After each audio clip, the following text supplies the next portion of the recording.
welcome to ntTV special election coverage, Your Decision 2018. I'm Drake Lawson. And I'm Kennedy Huff. Throughout the night, we'll bring you the latest numbers and updates. And tonight, ntTV will be covering this election from a number of angles. Our team is spread out across the Metroplex at all the major watch parties. We'll be checking in with our reporters for updates and reaction throughout the show. We'll also take a deeper look into some of the big issues surrounding this election with a panel of political experts. And we'll have the latest updates and numbers for our Spanish-speaking viewers. But first, we'll start tonight in Dallas with more on how both major parties are fighting for control of the U.S. House and Senate. ntTV's Julian Esparza is live from the Statler Hotel with more on what Republicans are hoping to accomplish. Julian.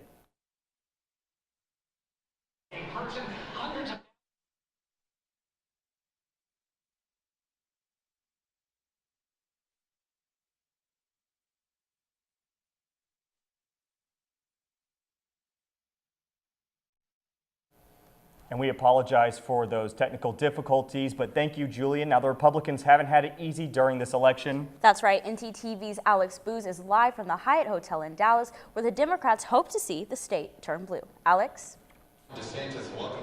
Thanks, Drake and Kennedy. Now, the Dallas County Democratic Party is definitely hoping to ride in that blue wave tonight and secure some seats during these midterms. Now, it's been an interesting few weeks with early voting having over triple the turnout as compared to the previous midterm.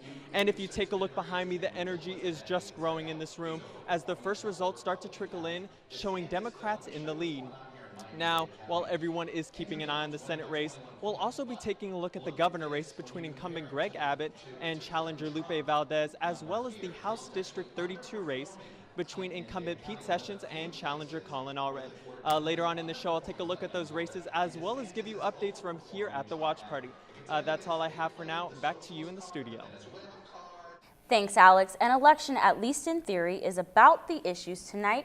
We are pleased to be joined by a panel of nationally known political experts. Throughout the evening, we'll be checking in with our panelists, including the chair of UNT's Political Science Department, Matthew Eshbas-Soha, James Miernick, who specializes in foreign policies, and Valerie Martinez-Evers, who specializes in American Latino politics.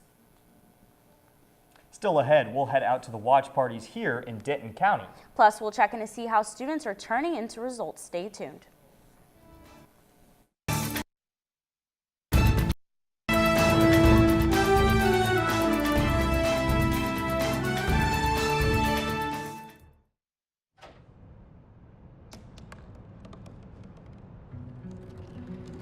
They said I couldn't dream. Called me a piece of trash and swore that's all I'd ever be.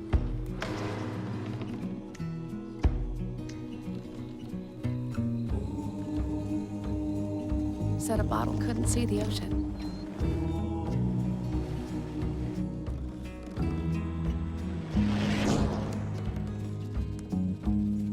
Give up.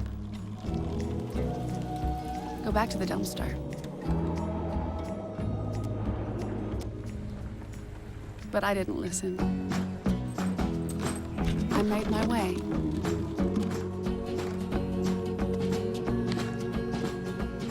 And now, I am what I've always wanted to be.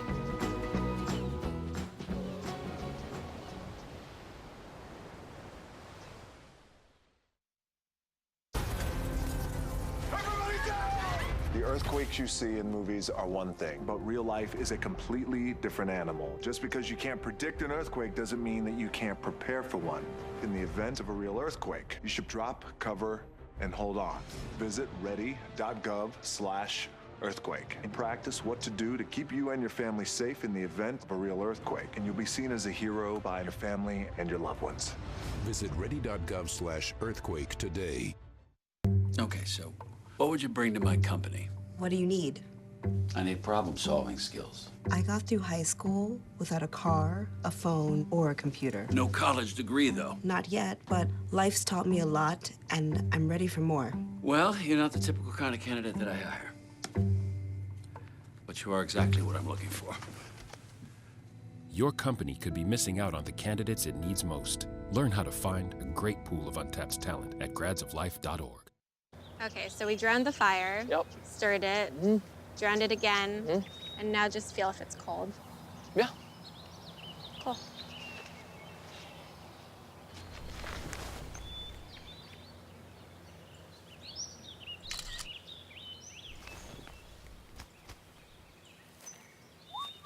Smokey just gave me a bear hug. I know. I already posted it.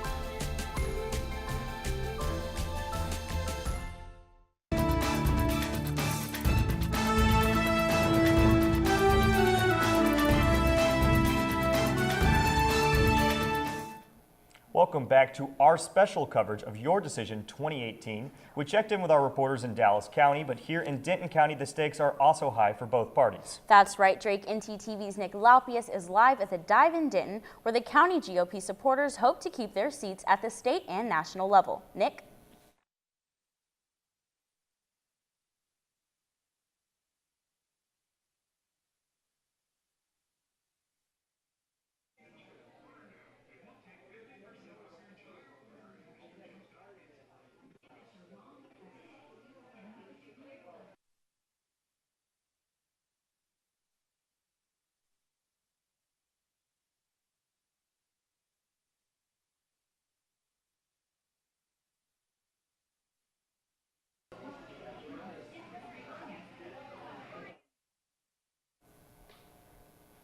Sorry about those technical difficulties. Denton Democrats are hoping political newcomers Lindsey Fagan and Andrew Morris can unseat the incumbent representatives. ntTV's Courtney Wilson is at Old Town Brewhouse in Louisville with more from the Denton County Democratic Watch Party. Courtney, how is it?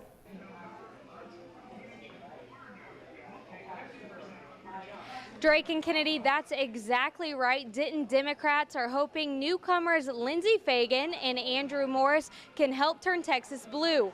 Now, the two races I'm watching tonight are Lindsey Fagan versus Michael Burgess for the 26th Congressional District and Lynn Stuckey versus Andrew Morris for Texas State Representative. The Texas State Representative seat is located in Austin and has been Republican since 2000 when the district came into existence. Now, for the rest of the night, I will be here giving you live updates and also an interview with our two candidates. But for now, back to you in the studio. Thanks, Courtney. Everyone across the nation is eagerly waiting for the numbers to trickle in, including students right here at the University of North Texas. Our teams are at watch parties on and near campus where they'll be monitoring students' reactions to the races. We begin our campus coverage by heading over to the Student Government Association watch party at the Student Union. ntTV's Victoria Lara is live with more on what results students are hoping to see tonight. Victoria? Yeah, Drake and Kennedy. So the doors for the SGA watch party just opened a little over an hour ago. And since the polls just closed, we're expecting a lot more students to come on in and get the results here within the next few hours. Throughout the night, I'll be checking in with students as well as SGA President Mohammed Kara to see what they think about tonight's election. There's plenty of space and food here, so everybody come on out. Drake and Kennedy, back to you. Thanks, Victoria. Now let's head over to Fry Street, a spot where many students will be tuning in for tonight's results. ntTV's Jordan James is live at Lucky Lou's, where the drinks are being poured as fast as the results are coming in. Jordan?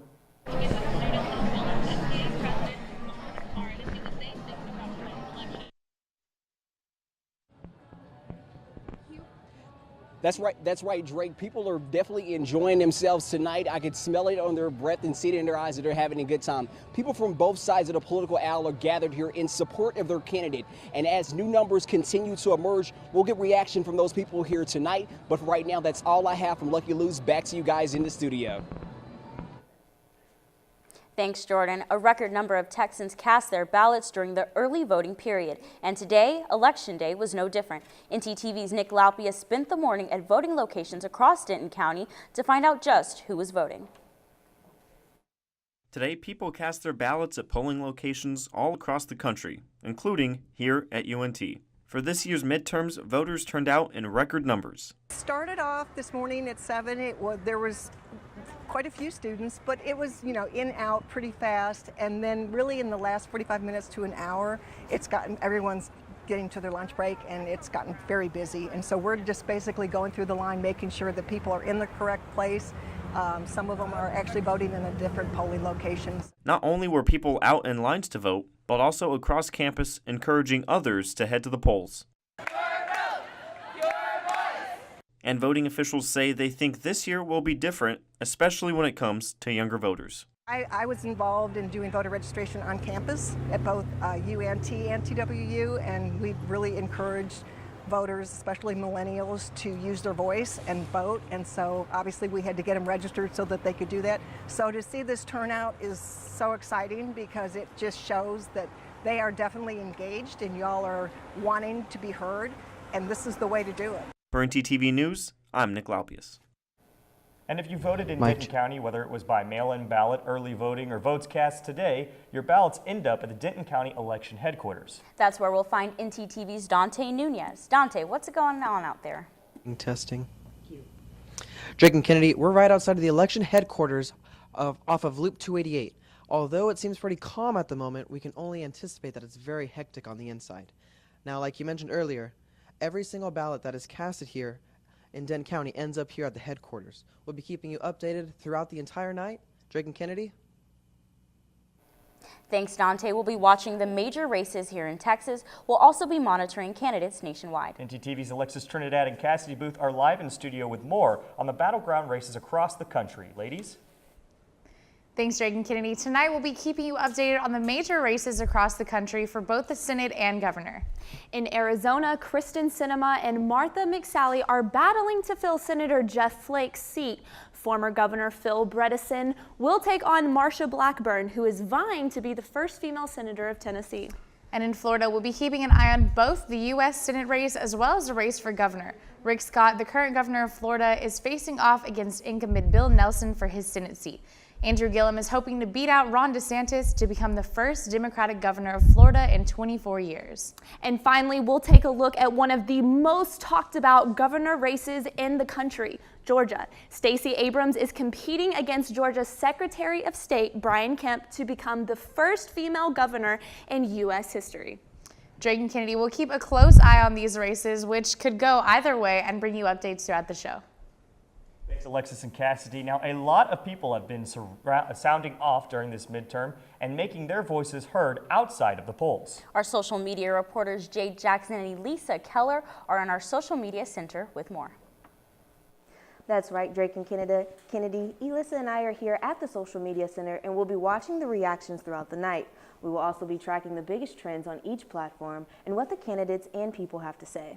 Now, we also want to hear your thoughts on this midterm and from all of our viewers. Share your input using hashtag #ntTV votes on Twitter or Facebook. Later on in the show, we'll have an update on the races and the reactions to them, as well as what students are saying. Back to you guys at the desk. Thanks, Jade and Elisa. After the break, we'll check in with election headquarters here in Denton. And our Spanish language coverage will begin with a look at the most recent numbers. We'll also talk with our panel of experts about the impact of the Trump presidency on this election. So stay with us for the latest vote totals and more of Your Decision 2018.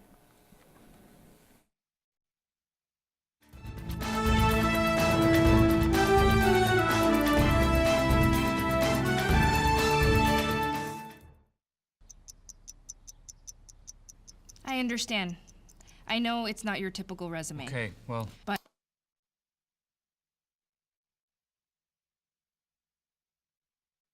candidate. But I've been working double shifts just to pay for books. I've been raising my 2 little brothers. I'm determined, driven, motivated. Isn't that what you're looking for?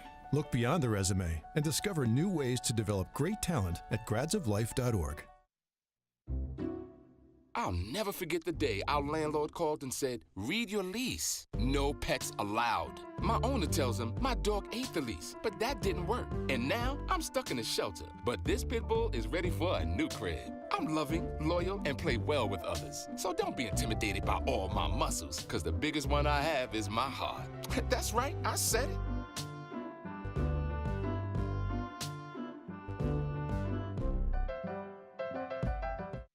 Let's look at this study spot by the Lyceum. Not only do these plush seats come with that perfect natural lighting, but you're also granted live lounge music. How about a peek in the BLB at this post-modern patio? Absolutely breathtaking and a perfect place to review your econ exam. Now this dystopian-esque clawfoot bathtub is on the lowest floor of Willis Library, suited with a personal lamp and a footrest. I know where I'll be studying for midterms. Me too.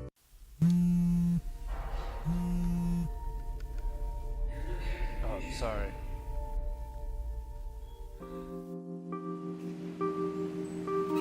Oh, sorry, man. Oh, sorry.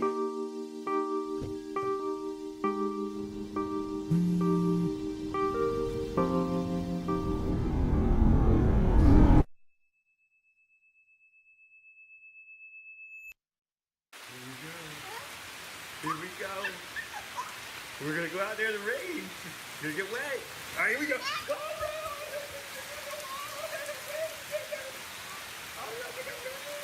okay, quick.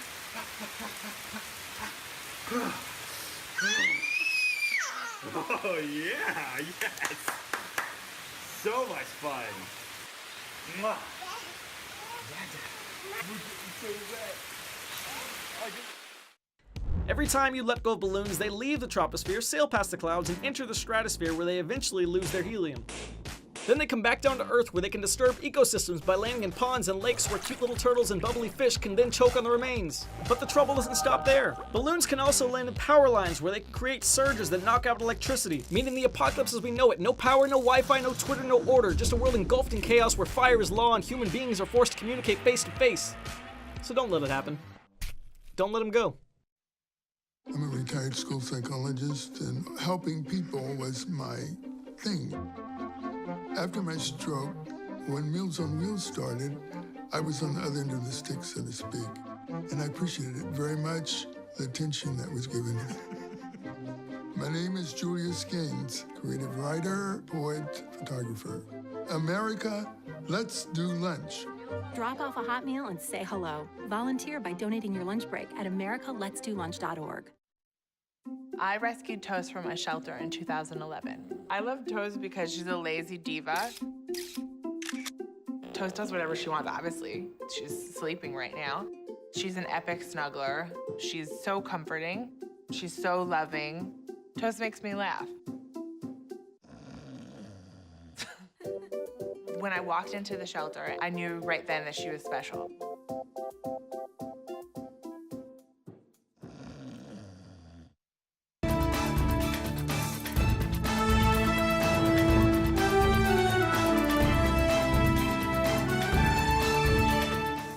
Welcome back to ntTV's live coverage of the 2018 midterm elections. We're actually going to go back out to the Republican Watch Party in Dallas County at the Stantler Hotel. That's right, ntTV's Juliana Esparza has more on what Republicans are hoping to accomplish. Julian? Yeah, Drake and Kennedy and Republicans in Texas are hoping to maintain their stronghold on the state. Now, you can take a look behind me. You can see people are watching the news right now. They're watching results beginning to come in. Of course, polls are now closed. Now, let's revisit a look at who's running. So let's start with the race that everyone's been talking about against Republican incumbent Senator Ted Cruz and his Democratic challenger Beto O'Rourke. Ted has had a bit of an edge this entire race, but of course Beto O'Rourke has not been very far behind. Now, a race that hasn't gotten as much attention is the governor's race between Republican Governor Greg Abbott and Sheriff Lupe Valdez. Governor Abbott has had a commanding lead the entire race, but we're keeping our eye on that tonight. And another race we're keeping our eye on tonight, since we are in Dallas, we are watching the 32nd congressional district race between Democratic candidate Colin Allred and Republican Pete Sessions. Pete Sessions has been in Congress for well over a decade, but he has been lagging in the polls for days leading up to this election. That's and I will be keeping our eye on all night tonight, and we'll be giving you more results tonight as we get them. For now, back to you. Thanks, Julian. And we do have some numbers that we can give you right now that are coming in with the early turnout. U.S. House Texas District 26, which includes Denton County's Michael Burgess and Lindsey Fagan. Michael Burgess is currently leading 54 to 45. We also have the Texas Representative District 32, which includes Dallas County. Pete Sessions is currently at 44 with Colin Allred at 53. That's all the results that we have right now, but we will continue to update you as we get more results in. And after the 2016 election, the one thing no one wants to worry about is hackers. We spoke with UNT experts on what exactly happened and how this election will be different. was reportedly hacked by another foreign entity. Publicly invited Putin to hack into Americans. As far as hacking, I think it was Russia, but I think we also get hacked by other countries and other people. Hacking, an issue we've become used to over the years. But in 2016, online security breaches made national headlines. You had efforts, again, from the Russians to hack the Democratic National Committee and other political organizations with the intent to create discord in the election process. Although hacking government officials might seem like a tough job, it's not as difficult as you might think. The Russians are quite developed in terms of hacking abilities. I mean, they have a directorate in the GRU, which is the military intelligence service, that's wholly devoted towards, computer hacking, and so it was a fairly easy thing to do. The more information someone has on you, the easier it is to get hacked. And that info doesn't come from a computer, it comes right from you. Usually in security we say that human is the weakest link. And a lot of time hackers try to target the human element in the cybersecurity ecosystem. So if they can't go around technical aspect, they try to target the user. But when it comes to internet warfare, there's only so much you can do. Hackers are going to get what they want to get, right? Other than being just generally careful, there's not much you can do. There have been no significant reports of hacking during the lead up to this election, but experts say to be aware and keep an eye out for fake news corrupting social media. And while there may not have been any reported issues with voting in Denton County this year, the same can't be said for the 2016 election. ntTV's Dante Nunez is live at the Denton County Elections Office with more on the big changes they made after the election issues from last election. Dante. Greg and Kennedy, the Denton County Elections Office having a number of big changes after the 2016 election. The issues began during the early voting when computers at some of the polling locations began having technical issues. Some voters reported seeing out-of-date voter ID information signs at the polls. Problems only got worse on Election Day when ballot scanners were not switched out of test mode. The scanners had to be replaced, which led to long lines for voters. Right after that 2016 election, the county had to do a recount after concerns that some paper ballots were counted incorrectly. 3 weeks after Election Day, Denton County Elections Administrator Lanny Noble announced his retirement. Frank Phillips was rehired shortly afterwards and has hired more employees, made checklists, and created new procedures for voting locations. So, Kennedy and Drake, clearly county officials are wanting to make sure that every I is dotted and every T is crossed to ensure that there are no major issues regarding this midterm election. Back to you guys at the studio. Thanks, Dante. Since the presidential elections, Americans seem to have become more vocal about their political beliefs. Many say they feel like Washington is becoming more disruptive. Our Autumn Masters joins us with a panel of political experts who will take a closer look at the issue. Autumn. Thanks, Kennedy. You're right. Some feel like the Trump administration may be contributing to a change in opinions, but the real question is, where does the country go from here? I, Donald John Trump, do solemnly swear. After almost 2 years in office, President Donald Trump has made an impact on Washington's political landscape. What the president says matters. What the president does matters. This affects not only how supporters view the presidency and the government, but also those who don't support the president. UNT professor Dr. Matthew Eshba-Soha says the president's actions have blurred lines of what's acceptable in politics.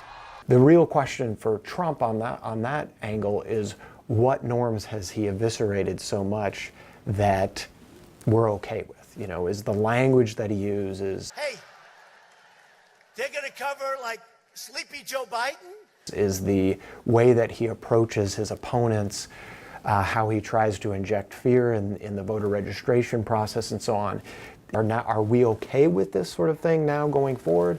Or will the next president decide I'm going to, offer a more optimistic, inclusive tone? History has shown the next POTUS will take a different approach. So one thing Jimmy Carter did when he was elected post-Watergate was to demonstrate greater transparency. So I think one of the first things we'll see in a post-Trump United States is whoever that president is will take specific steps to counter those elements of the Trump presidency that they dislike. With the midterms just around the corner, Dr. Eshba-Soha says the numbers will show just how much President Trump has influenced politics at the statewide level.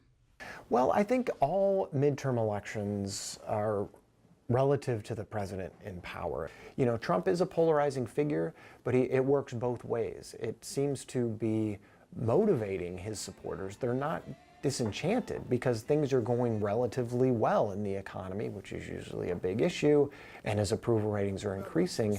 At the same time, it's motivating Democrats because they don't like him. Right now, I'm joined by poli-sci professors Matthew Eshba-Soha and Valerie Martinez. Thank you guys for joining me today. Thank you. So given how the election's going, so far, what is your take on how the day has gone, election-wise? Well, it's been exciting here at our campus because students seem so involved. I was in a march today to the polls, and there were hundreds of us out there, and the students were chanting, and people were joining us. And I've been at North Texas a long time. I can't remember ever seeing anything like that. If that's happening anywhere else around the state, which it very well could be for those who are energized to get to vote. Yeah, well, turnout's up, right? I mean, a lot of people are participating, a lot of people are enthusiastic about this. So far, the numbers are shaping up as we expect. Traditionally, we expect the House to go against the president, and that's what we're seeing. The Senate, given the nature of the map in 2018, it's likely to stay Republican. A lot of the more exciting races, we'll have to wait a few hours to see how they're going to turn out, but so far it's more or less as we expect. Yeah. So talking back on the package, you were in that package. You had actually mentioned, so it's obvious Trump is not your average politician. What are some things or norms you think the next president will choose to counter that Trump currently does? Well, I think one thing that, obviously depends on who that is, if it's a Republican or if it's a Democrat, but I think most politicians, Republican and Democrat, don't like the tone and the rhetoric. I think something like Twitter has been used in a particular way by Trump. I think it can be used in a different way, perhaps more effective in terms of doing what Donald Trump often says we need of the president, which is to unify the nation. So far, we're not really seeing that, but I think that I think we'll see a pivot away from the more critical rhetoric and really try to demonstrate something more positive out of the presidency. And then speaking on Trump himself, do you think this midterm election is a referendum on Trump? Oh, yes. Well, it's Donald Trump. It's always going to be about Trump. And that's not unusual. In most midterm elections, that's right. It ends up being a referendum on the president.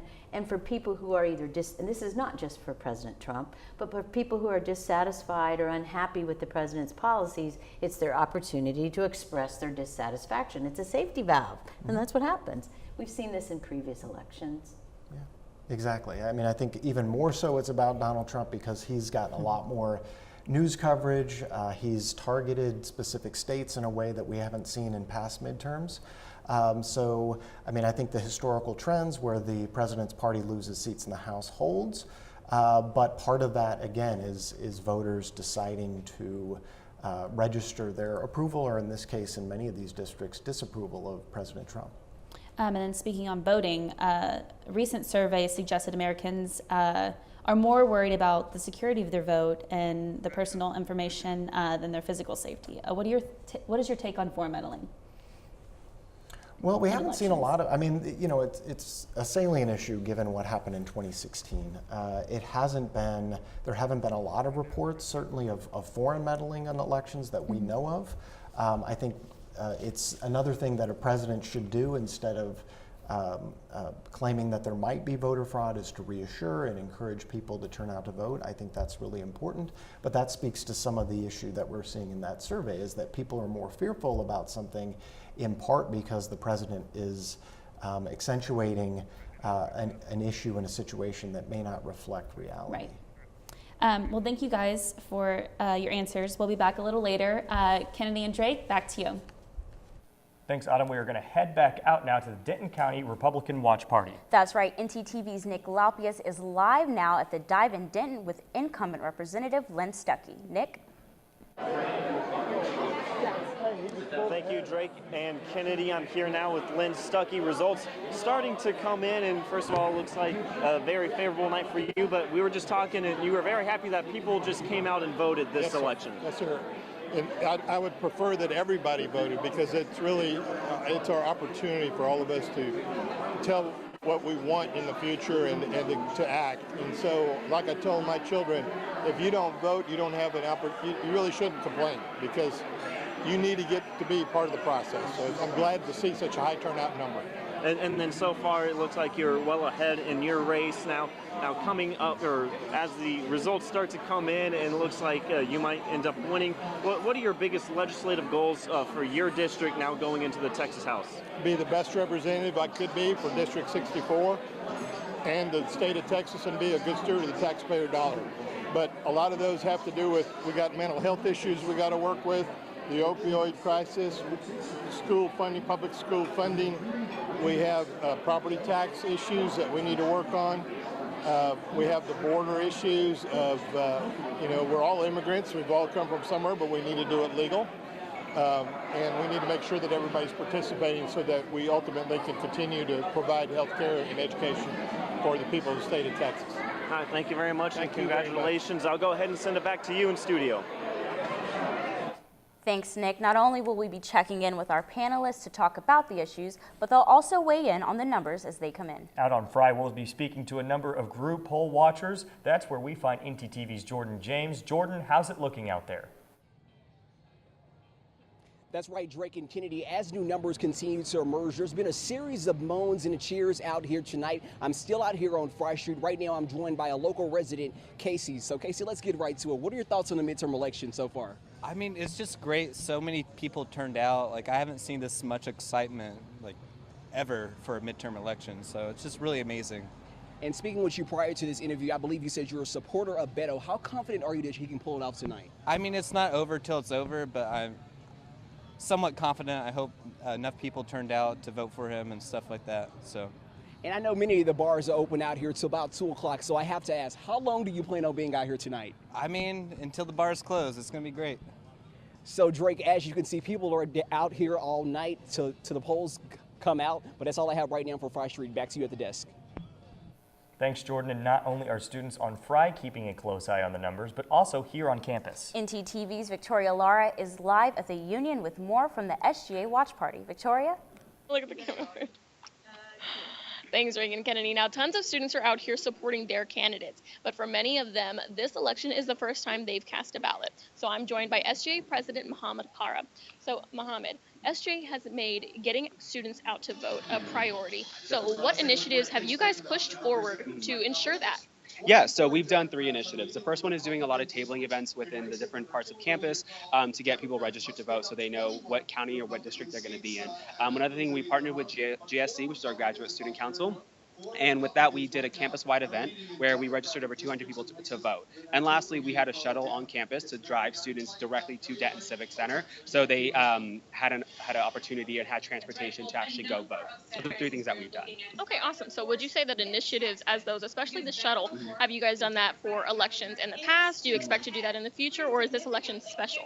Yeah, so this was the first time it's ever been done. A lot of students wanted polls on campus, but we could not do that, unfortunately, due to some like the district and with the county itself. So we had to think of a different way. So we worked with Transit and the Division of Student Affairs to kind of have a shuttle for from like, I'm trying to remember the times, for early voting basically. And since this is the first time it's ever been done, I hope the next, like any election that's going to come up, the next president and vice president would do the exact same thing or even try to get polls on campus. But my term ends in June, so I just urge the next president to do the same thing that I did. Well, that's awesome. So a lot of students seem to be pretty invested in these elections. Yes. So do you think this is important to students, and if so, why? So this is the first time, and a lot of people have seen it on record with the news of how many people in general are voting. Usually, voter turnout is pretty low, but a lot of times, especially within this election, I feel those students have like a personal stake with their candidate or with whoever those individuals are doing. So I think a lot of students are passionate and dedicated about who they're voting for because their voice is being empowered. Okay, sounds good. So I'm going to be checking in with you guys throughout the rest of the night to give y'all the latest reactions. Drake and Kennedy, back to you. Thanks, Victoria. Less than 100 years ago, women didn't have the right to vote in this country. Now, they make up more than half of the U.S. voting population, becoming one of the key groups candidates hope to win over. ntTV's Autumn Masters has more.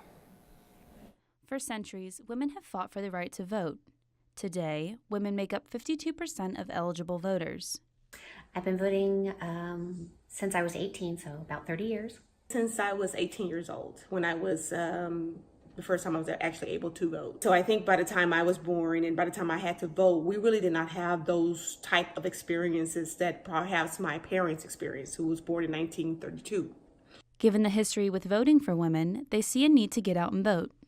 I think it's important for all Americans to vote. It's the way that we in our country are able to voice our opinions and concerns and to make sure that things in our life happen the way we want them to.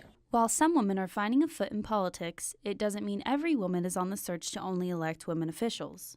Whether it's a man or a woman, it's about the right person. Because just because you're a woman doesn't mean you're going to affect change. Just because you're a woman doesn't mean that you're going to fight for me. That has nothing to do with it. It's got to be your moral compass is what makes you. So it doesn't matter if it's a man or a woman. It has no difference for me. It's like, what are you going to do for me? Or are you going to fight for me? Are you going to fight for my rights? Are you going to make sure my children's rights? That's what it's about. For ntTV News, I'm Autumn Masters. Coming up after the break, we'll look at Cruz and O'Rourke's journey to Election Day. Plus, we'll bring you the latest numbers in both English and Spanish. Stay with us.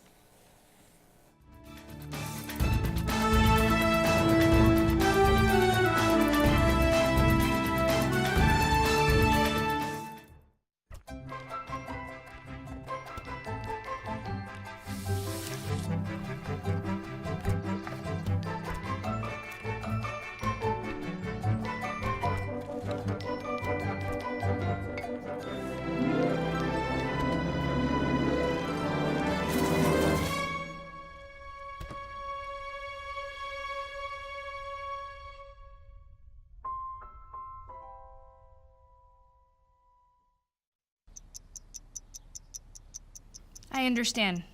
I know it's not your typical resume. Okay, well. But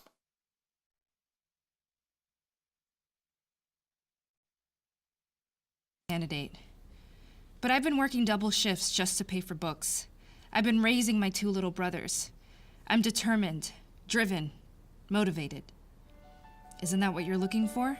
Look beyond the resume and discover new ways to develop great talent at gradsoflife.org. I rescued Toast from a shelter in 2011. I love Toast because she's a lazy diva. Toast does whatever she wants, obviously. She's sleeping right now. She's an epic snuggler. She's so comforting. She's so loving. Toast makes me laugh. When I walked into the shelter, I knew right then that she was special.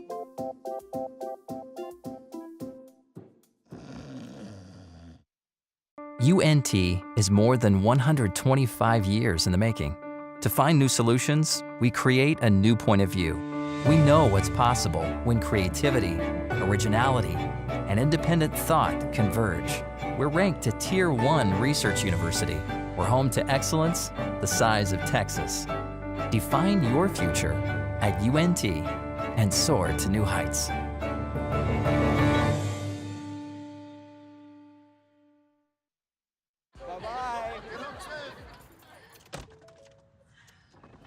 Hi.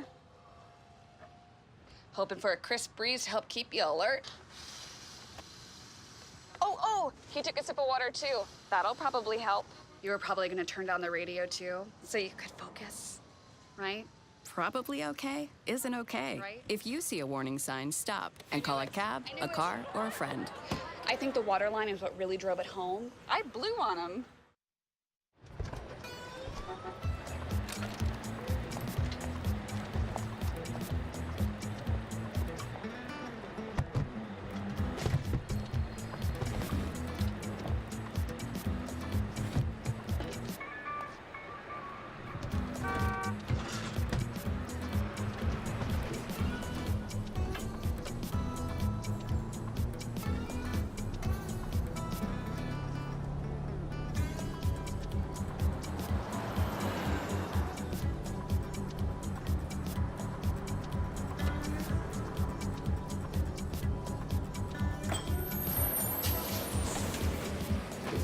It's a short ride from your neighborhood to your naturehood. Find fun activities to do, like boating and biking, or camping and hiking, plus much more.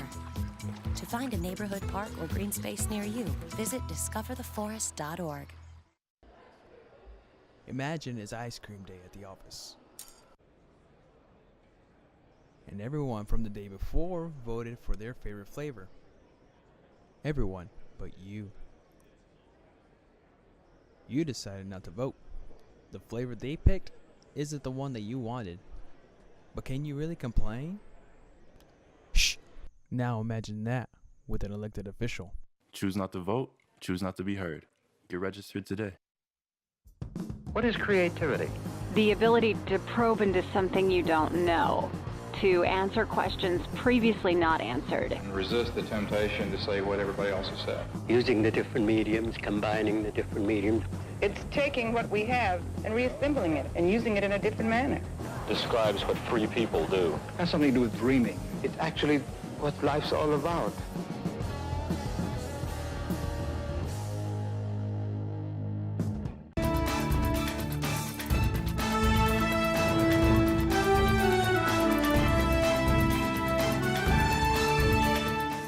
To ntTV's live coverage of the 2018 midterm elections, we now have some results in, so let's take a look. In the U.S. Senate race, incumbent Ted Cruz is currently losing to Beto O'Rourke 45-54. In the governor race, Governor Abbott is leading 53 to Valdez's 45. In the U.S. House District 26, Michael Burgess is winning 54 to Lindsey Fagan 45. And in the Texas Representative District 32, Pete Sessions is 44, Colin Allred is 53. Colin Allred is currently leading Pete Sessions. That is all of the results that we currently have. We will update you later on in the show. And it's a Texas-sized showdown for the Senate races. Our reporters Alex Booz and Julian Esparza are live at the watch parties in Dallas, where we'll take a look at the races on the ground. But first, we have a closer look at the candidates themselves. He's become a familiar face for many Texans and a household name to some, now running against incumbent Ted Cruz with the goal of changing Texas and America. ntTV's Alex Booz has more. It's a movement which has swept across Texas, led by one man. Everyone coming together at this very divided moment in this country's history, showing the way forward, that we're not going to be defined by our fears. With the grassroots campaign, Senate candidate Beto O'Rourke hopes to win Texas with the people. That's the beauty of the way that we're doing this campaign right now. No PACs, just people. Thank you. While visiting all 254 counties in Texas, Beto O'Rourke has remained outspoken on gun control, women's rights, and immigration. But they also came here to do better for us, for this country that they were called to and inspired by. They want to give to, not take from, the American dream. I want to tell that story in the United States Senate. As O'Rourke's numbers rose in the polls, so did his popularity across the nation, even catching the eye of President Trump. Beto! And he pretends to be a moderate, but he's actually a radical, open borders left-winger. The current representative from El Paso is seeking a seat in the Senate, hoping to change the political face of Texas. We're going to bring our ability to come together to bear on the challenges that we face. We don't care if you're a Republican, a Democrat, an independent. All we care is that you're here and that you can work together, not against anyone, but for a better, stronger future for this country. For Beto, it's not a battle to represent the state. It's a battle to represent Texans. For ntTV News, I'm Alex Booz. Now Alex is live at the Dallas Democratic Watch Party where hopes are running high for a Beto victory. Tonight, Alex, how are things looking there? That's right, Drake. Now, you know, Beto has had a very interesting campaign across the state of Texas. When we've seen him throughout his rallies throughout the state, he's made sure to appeal to all voters, especially Republicans and independents. Now, those Republican and independent voters might feel estranged from their current party, and Beto is hoping to carry their vote out through tonight. Now, currently with only 2% of the votes being counted in, Beto is holding a 2% lead over Senator Ted Cruz. So Beto right now is definitely hoping to keep those votes and make sure to keep the momentum throughout the night that he's experienced over the course of the past few weeks. Now, if you take a look behind me, the energy is really strong here. It is packed up as Democrats are flooding in, watching and making sure that those key Senate races across the nation are victories. Now, just a little bit ago, we also saw some cheering as the poll numbers for Beto rolled in. So later on in the show, we'll be sure to keep a lookout on those, as well as take a look at the Texas House 32 race between Sessions and Allred, which Allred is holding the lead for, as well as the governor race between Lupe Valdez and incumbent Greg Abbott. Now, currently, Abbott is in the lead for that as well. I'll be sure to keep you guys updated from here at the Democratic Watch Party at the Hyatt Hotel in Dallas. That's all I have for now. Back to you in the studio. Thanks, Alex. Now, Ted Cruz has spent a lot of time in Texas these past few weeks as his opponent gained ground in the polls. ntTV's Julian Esparza takes a closer look at the campaign he's ran. He's one of the most recognizable names in the Senate. He is Ted Cruz. God bless Texas. In a tough fight with his Democratic rival Beto O'Rourke to keep control of his seat on Capitol Hill. My record and Beto O'Rourke's record could not be more different.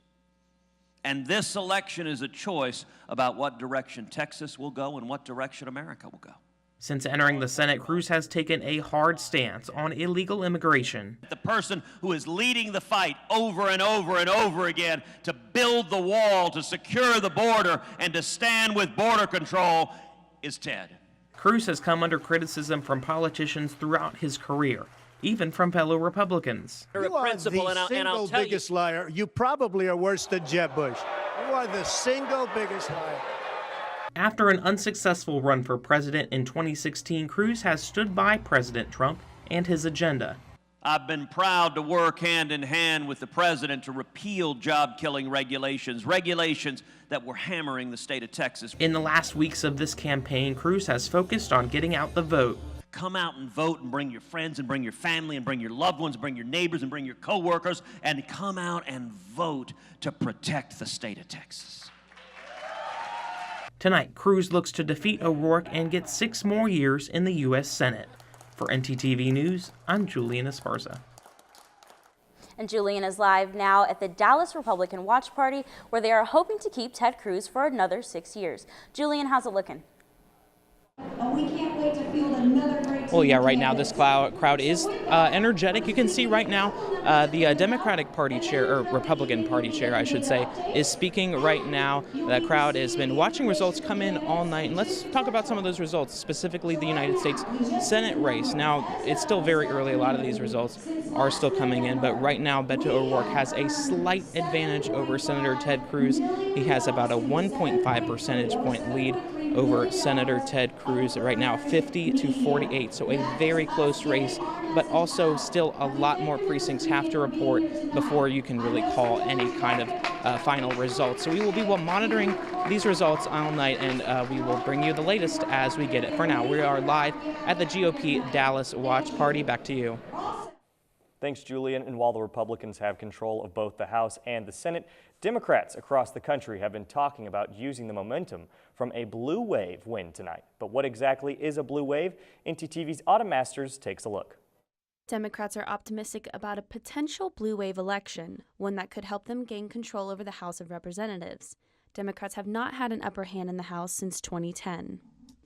Making sure we win back the House. We have to win. Not a joke. Not a joke.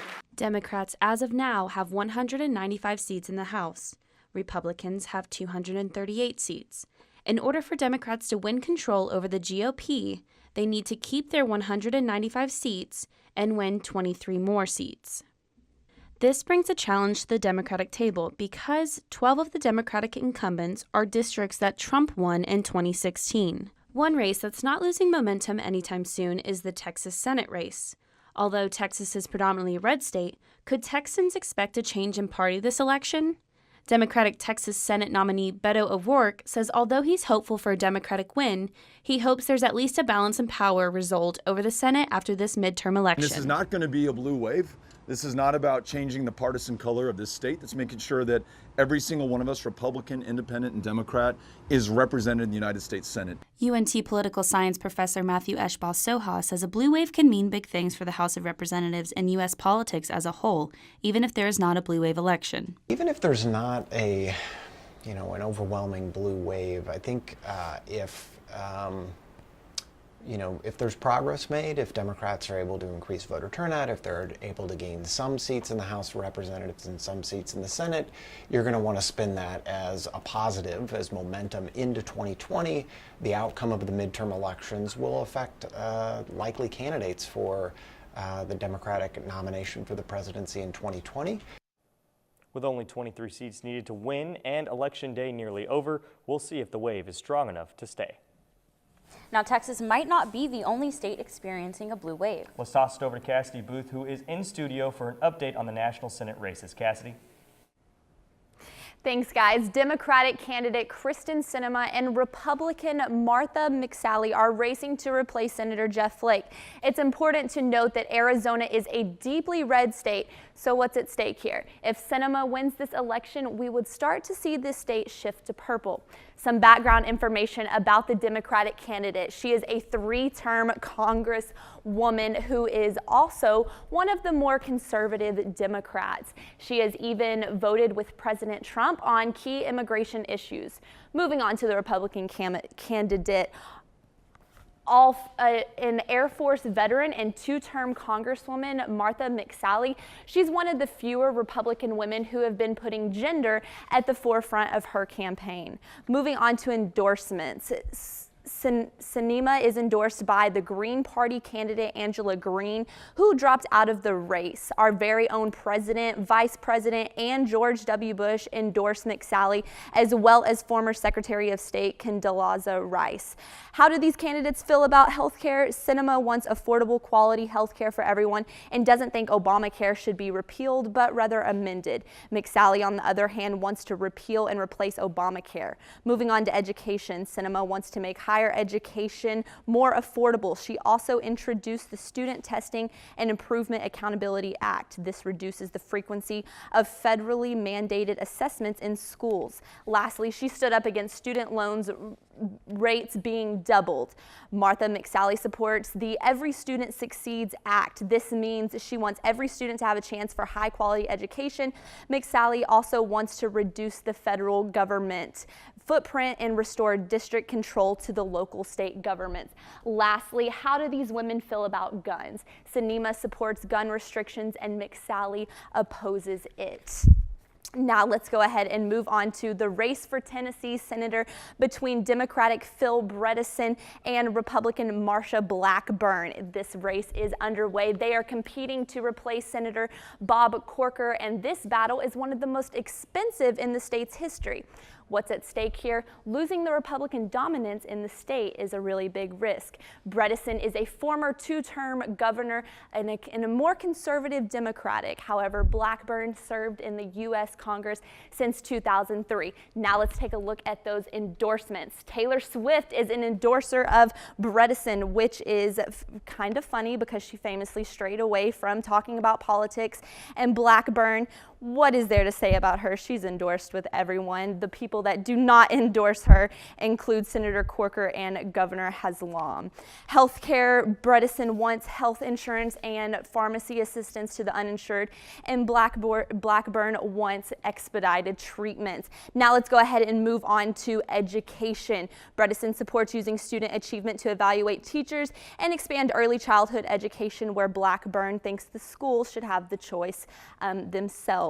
Lastly, let's talk about guns. Bredesen is a strong supporter of the right to bear arms, but thinks that it comes with necessary rules, and Blackburn wants to protect the Second Amendment, but focus on the protection of children, not only in public places, but school as well, too. And now the last senators that we are going to cover is the race in Florida. Democratic Bill Nelson and Republican Rick Scott are in the running for Florida senator spot. This is the highest midterm turnout since 2002. Florida is one of the country's most competitive seats, so losing the Republican control is a big risk for this election. Nelson has been a senator since 2000, and Rick Scott is currently the governor of Florida. Some endorsements that they have going on Nelson is the gubernatorial candidate Andrew Gillum and Jimmy Buffett. Rick Scott has endorsements from President Trump. Now let's talk about health care. Nelson has voted for a more federal funding for health coverage, and Scott just would like us to have affordable health care. Let's talk about education. Nelson is a strong supporter of education in public schools, and Scott wants to reform the education system. The last thing we are going to talk about is how these two senators feel about gun control. Nelson is a major gun control advocate, and Scott wants to keep guns away from dangerous people. That's the rundown on all of those senators. Back to you guys at the desk. Thanks, Cassidy. And we officially can call the Texas governor race. Incumbent Governor Greg Abbott has defeated Lupe Valdez by a 54-44 margin. We can officially confirm that Greg Abbott will continue his term as governor of Texas. So we will be looking at the other governor races across the country that we will keep up with in a couple of minutes. But first, let's check in with Juan Vallejo and Griselda Hernandez for our special Spanish coverage of tonight's election.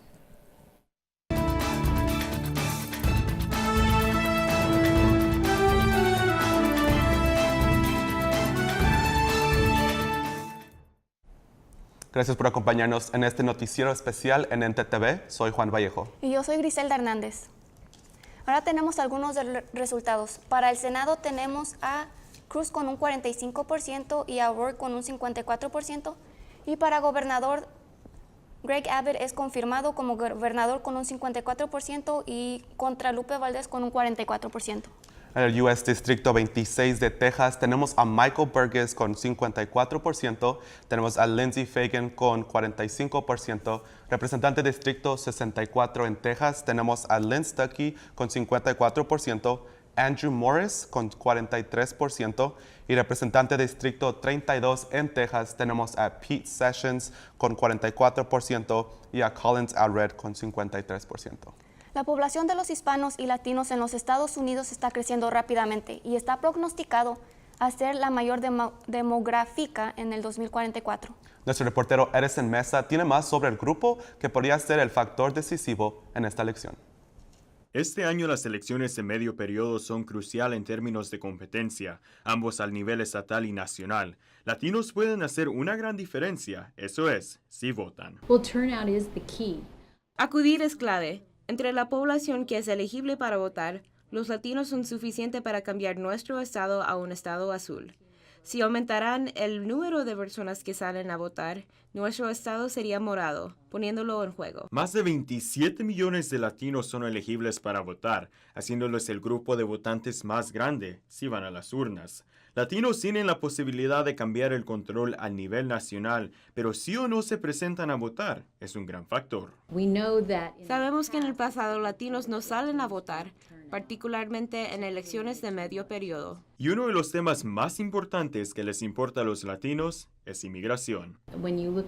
Cuando miramos encuestas sobre los temas que son importantes para latinos, proteger los derechos de los inmigrantes es número uno. Según el Pew Research Center, cada 30 segundos un latino cumple 18 y se convierte elegible para votar. Republicanos podrían usar estos números a su favor. Si los republicanos ajustaran su posición, ya que latinos no se identifican con un solo partido, republicanos también podrían recibir el voto latino.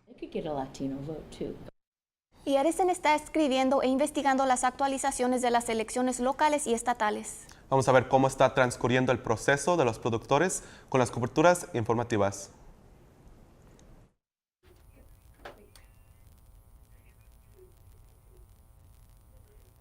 Así es, me encuentro aquí, gracias Griselda y Juan, me encuentro aquí monitoreando las elecciones locales y si vemos los números que tenemos por el momento, el tesorero del condado de Denton, la candidata republicana Cindy Yates Brown, lleva la delantera con un 78.16%, mientras que Andy Bowler del Partido Libertario le sigue con un 28.84%. Si seguimos al secretario de distrito del condado de Denton, también el republicano David Transom lleva la delantera con un 59.22%, mientras que el demócrata Jesse Rodríguez lo sigue con un 40.78%.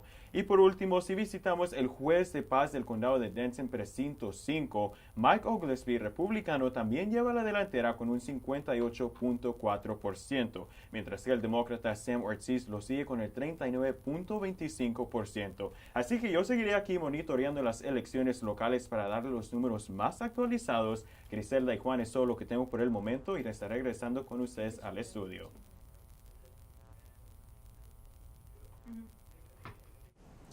Gracias, Edison. Los números siguen saliendo a medida que nos acercamos a los resultados finales de las elecciones de medio término. En algunos minutos tendremos más detalles. Por el momento, Drake y Kennedy, de regreso con ustedes.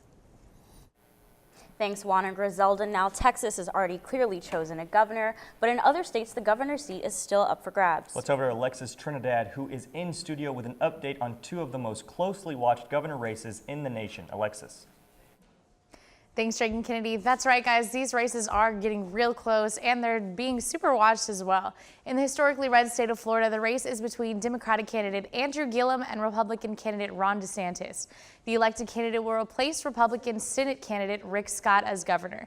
Here's some of what's at stake, guys. The elected official is in charge of approving the $89 billion state budget, running the state law enforcement, and additionally, the elected candidate will appoint the next 3 Florida Supreme Court justices. So who exactly are Andrew Gillum and Ron DeSantis? Gillum is currently the mayor of Tallahassee and has been endorsed by former President Barack Obama and Senator Bernie Sanders. Winning the election would make him the first Democratic governor of Florida in 24 years, but beyond that, a win would make him the first black governor of Florida. DeSantis, a former congressman and recently endorsed by President Trump, found himself in some controversy pretty early on in the race. During a live interview with Fox News, DeSantis was criticized for racial slugs, saying Florida shouldn't, quote, monkey this up by electing Gillum. So obviously, as soon as we came out the gate, these candidates were going to be the ones to watch.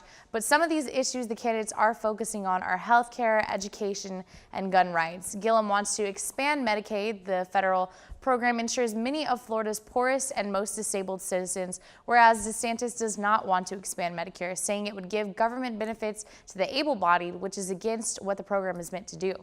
On education, Gillum wants to give teachers a pay raise, saying it would increase and improve early childhood education.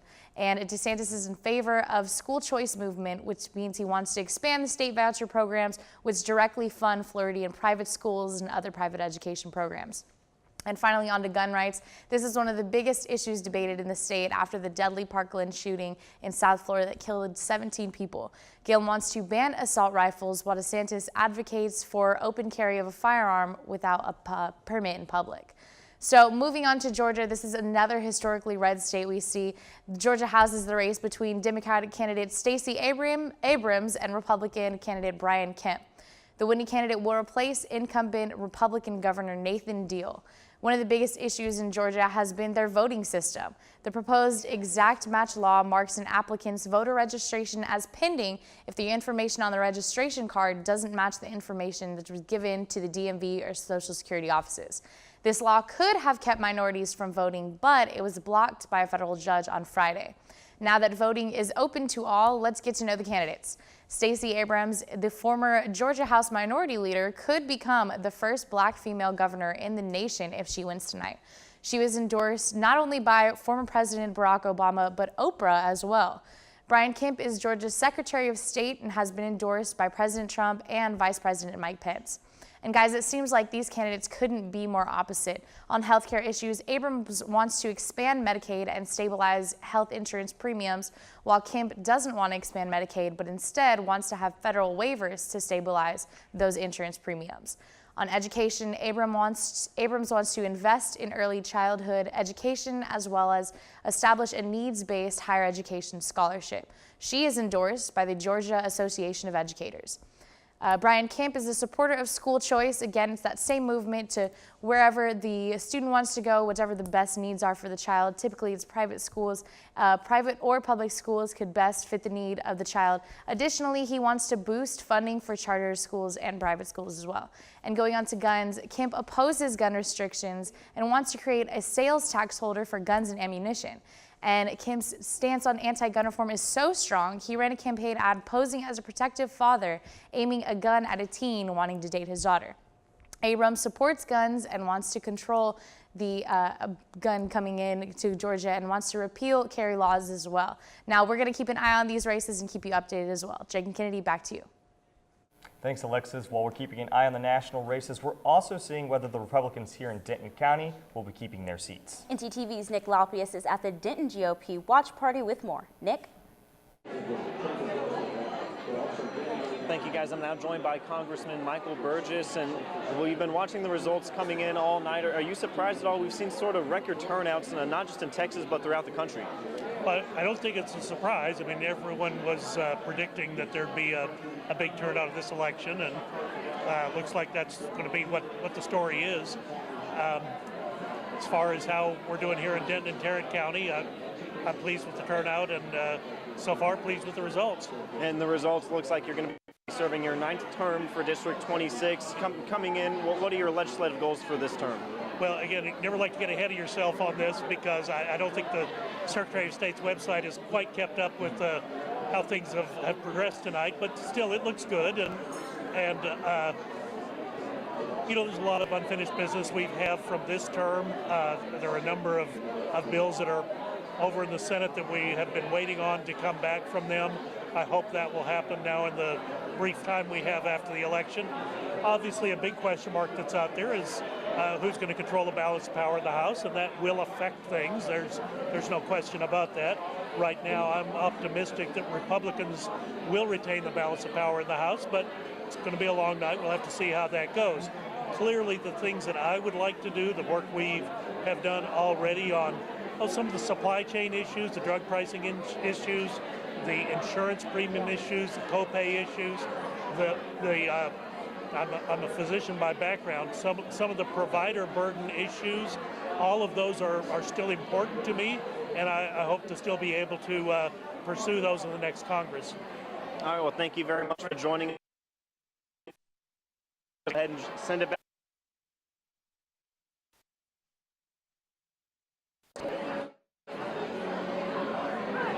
We apologize for those technical difficulties, but thank you, Nick. And while the Republicans are hoping to cling tight to their seats, Democrats are hoping their political newcomers can unseat them. ntTV's Courtney Wilson is live in Louisville from the Denton County Democratic Watch Party with more. Court?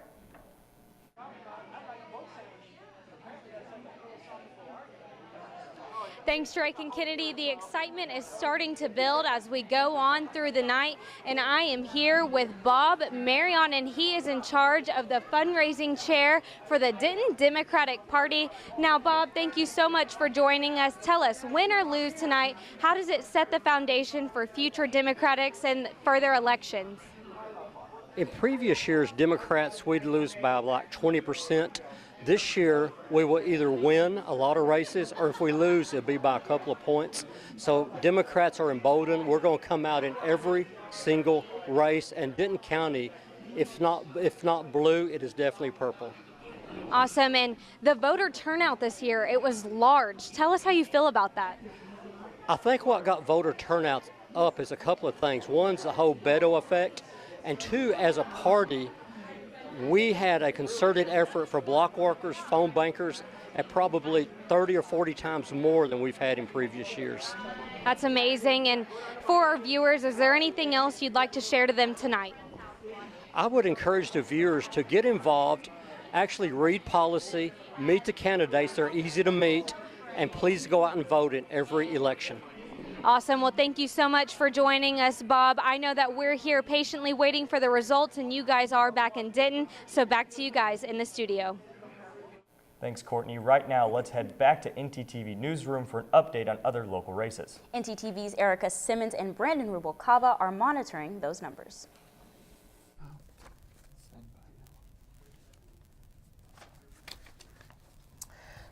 Now we are watching, thanks Drake and Kennedy. Now we are watching the Denton County Treasurer, a couple of races. Now they receive and deposit all county revenues, and right now winning is Mike Oglesby with 58.4% of the vote.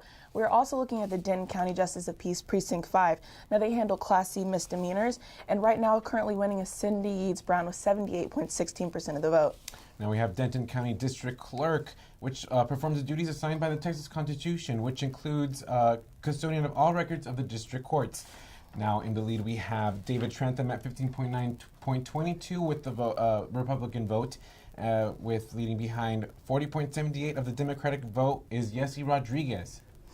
And we're also going to be watching Tarrant County. Now, historically, people vote Republican there, but it is predicted that it could be a Democratic sweep. So we'll be watching Tarrant County and, of course, the main race, the U.S. Senate for Texas with O'Rourke and Cruz. And right now, O'Rourke is leading with 50% of the vote and Cruz with 49.3% of the vote. So we'll have those numbers for you later in the show as they get more updated. Yes, polls have yet to close, so as soon as we get those numbers in, we'll finalize you towards the end of the show. Back to you at the desk. Thanks, Brandon and Erica. And with that, let's go ahead and take a look at the election from the social media side of things. You're right, Kennedy, and while some people might like what they're seeing, others not so much. Let's check in with Jade and Elissa for all the election night buzz. Ladies.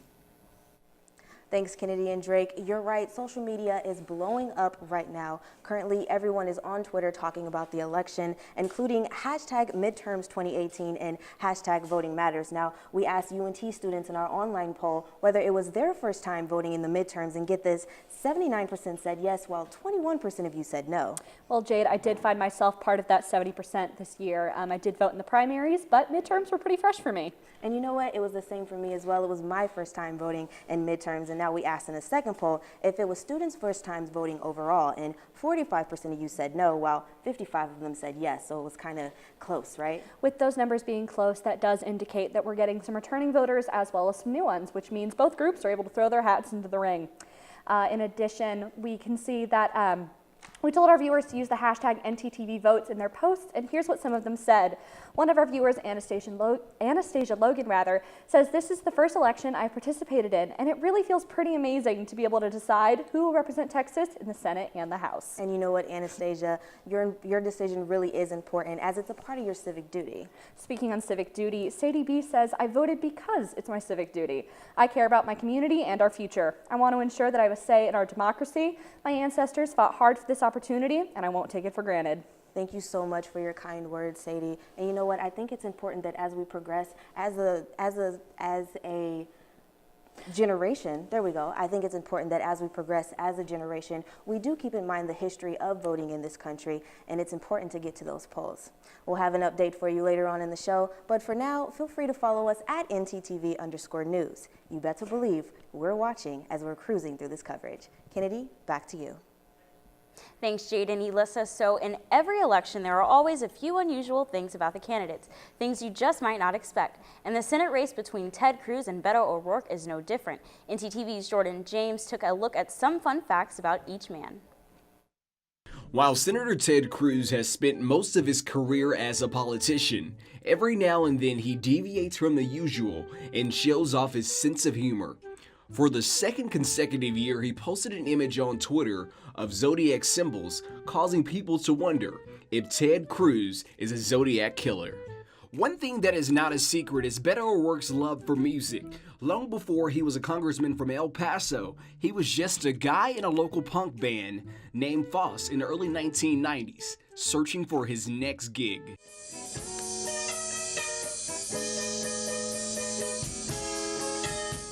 Although O'Rourke's music career may be over, that's not stopping him from going back to his roots. In a visit to Whataburger while in drive-thru, he paid tribute to The Who in his own rendition of Baba O'Reilly.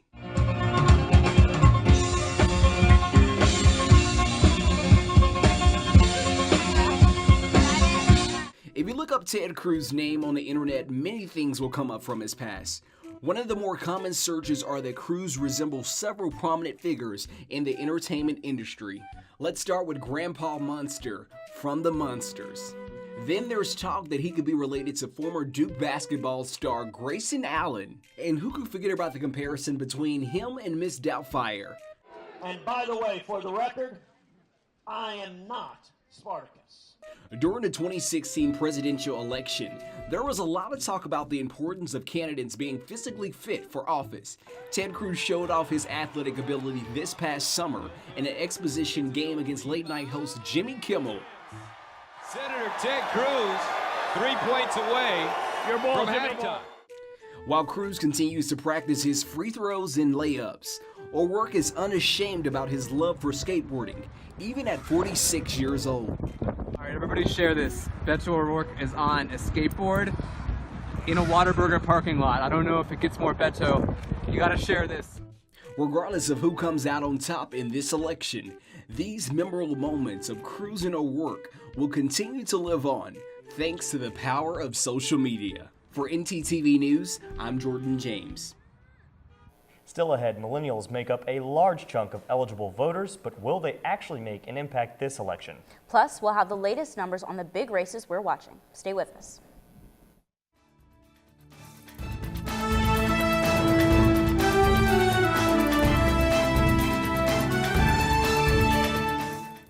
I adopted Bento from a shelter, but a lot of people know him as Keyboard Cat.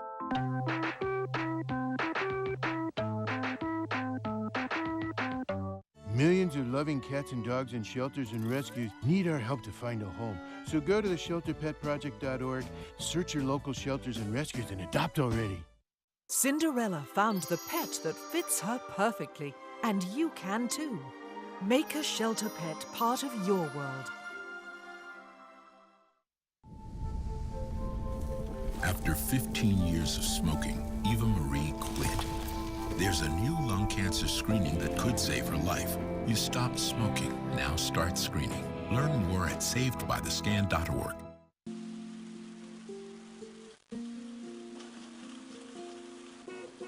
Dad's home! The smallest moments can have the biggest impact on a child's life. Take time to be a dad today. Life's taught me a lot, and I'm ready for more. Well, you're not the typical kind of candidate that I hire. But you are exactly what I'm looking for. Your company could be missing out on the candidates it needs most. Learn how to find a great pool of untapped talent at gradsoflife.org. Hi! You think you're probably sober? Yeah. But you're thinking about taking the back roads home, just in case. Why would you do that? Probably okay isn't okay. Call a cab, a car, or a friend. Good choice. This job looks perfect. It says you need a high school diploma. You got one of those, right? Skip the drama. Get your diploma.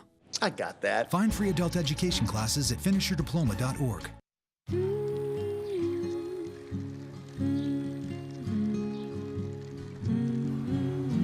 Of all the things you've done with your bike, donating it to Goodwill may be the most incredible of all.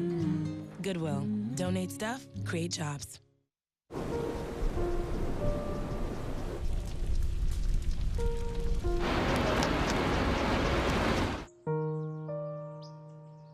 Don't wait. Communicate. Make your emergency plan today.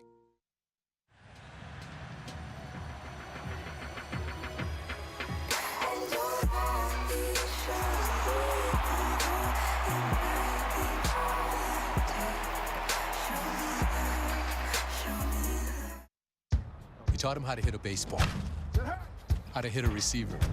You even taught him how to hit the open man. But how much time have you spent teaching him what not to hit?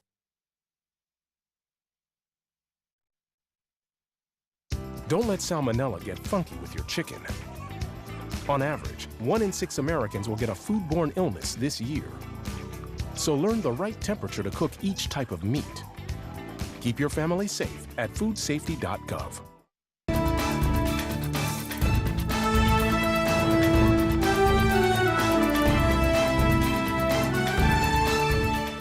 Welcome back to ntTV's live coverage of the 2018 midterm elections. Let's take a look at the updated numbers for the U.S. Senate race here in Texas. Ted Cruz is losing to Beto O'Rourke 48 to 51. In the governor race, it's already been called. Greg Abbott has won 54-45 over Lupe Valdez. That race has been called. He will be reelected as Texas governor. Also staying with U.S. House Texas District 26, Michael Burgess is beating Lindsey Fagan right now 59-38. In the Texas Representative District 64, Lynn Stuckey is winning 54 to Andrew Morse's 43. And Texas Representative District 32, Pete Sessions is losing to Colin Allred 45-52. That is all of the numbers that we have at the latest right now. We will continue to update you as the races get called later in the show. And there are two major voting blocks that have taken the spotlight in recent years. One of them is millennials and the other is Latinos. ntTV's Edison Mesa takes a look at how crucial the Hispanic vote is. This year's midterm elections are pivotal in terms of competition, both at the state and national level. Latinos can make a big difference, that is, if they vote. Well, turnout is the key. Among the voting eligible population, right? If everybody who was eligible to vote, who was Latino, voted, our state would be a blue state. If they can increase turnout, it could be a purple state. That means it would be in play. Over 27 million Latinos are eligible to vote, making them the largest voting group if they get to the polls. Latinos have a chance to change controls at the national level, but whether or not they show up is a huge factor. We know that in the past it's been reported that Latinos don't turn out, particularly in midterm elections. And one of the most important issues that Latinos currently care about is immigration. When you look at surveys in terms of what are the issues that are important to Latinos, well, protecting immigrant rights is the #1 issue right now. According to the Pew Research Center, every 30 seconds a Latino turns 18 and becomes eligible to vote. Republicans could use the number in their favor. If Republicans would adjust their positions, because Latinos are not strong party identifiers, if the Republican candidates would adjust their positions, they could get a Latino vote too. As we said, the other key group is the youth or millennial vote. 2 years ago, UNT hosted a polling location for early voting, but not this year. UNT President Neil Simatros wasn't happy about that, but it was not the university's decision. I would have liked to have seen one, and again, I tend to stay out of those. Obviously, there were political issues. There always are political issues. People feel that campuses are liberal, and there's those who don't want to see a liberal constituency represented, and so there's always debates about it. But actually setting up voting sites is tricky and expensive and time-consuming, and I guess the process was a little too complicated for us to negotiate. By us, I mean the elections board and the city and the university. So I'm not quite clear on where we fell asunder, but I would have liked to have seen an on-campus voting site. President Simatros urged all students to get out and vote regardless of polling locations. He says students are the leaders of tomorrow and need to take the reins. Over the past year, candidates have been traveling around their states to excite people to vote. But what about millennials? ntTV's Autumn Masters is here now with more on how it plays out here in Denton. Autumn? Thanks, Kennedy and Drake. With 2 universities including over 48,000 college students, Denton continues to be a red county following each election. There are over 70 million millennials in the U.S., which makes up 30% of the population, but they just don't vote. Leading up to the 2016 presidential election, we saw a decline in voter turnout among millennials. When asked about voting, nearly half of millennials said they were unsure or had no plan to vote. I think it's kind of due to maybe time and lack of interest, might be factors in why they don't vote compared to some older generations. But yeah, there's a portion of millennials who do vote but don't show up and show out probably as much as older generations do. A lot of people have the mentality of complaining about the government but not actually exercising their civic duty, not exercising their right to vote, which people have historically fought for this right to vote. And if you have an issue with what's going on in the government, or you don't like someone, or you don't like someone's policies, you have that power to change it. If you're of the age to vote and you have the ability to register, you have the ability to go out and change it. So it's important if you need to stand behind your words. But now, things are changing. I think that like in the recent elections that have been like happening in the past couple of years, millennials have been starting to go out and vote more.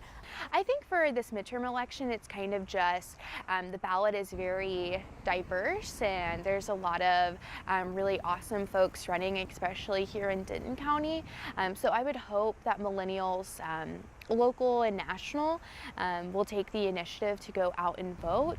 Even if millennials say they are going to head to the polls, the true proof will be on election night. For ntTV News, I'm Autumn Masters.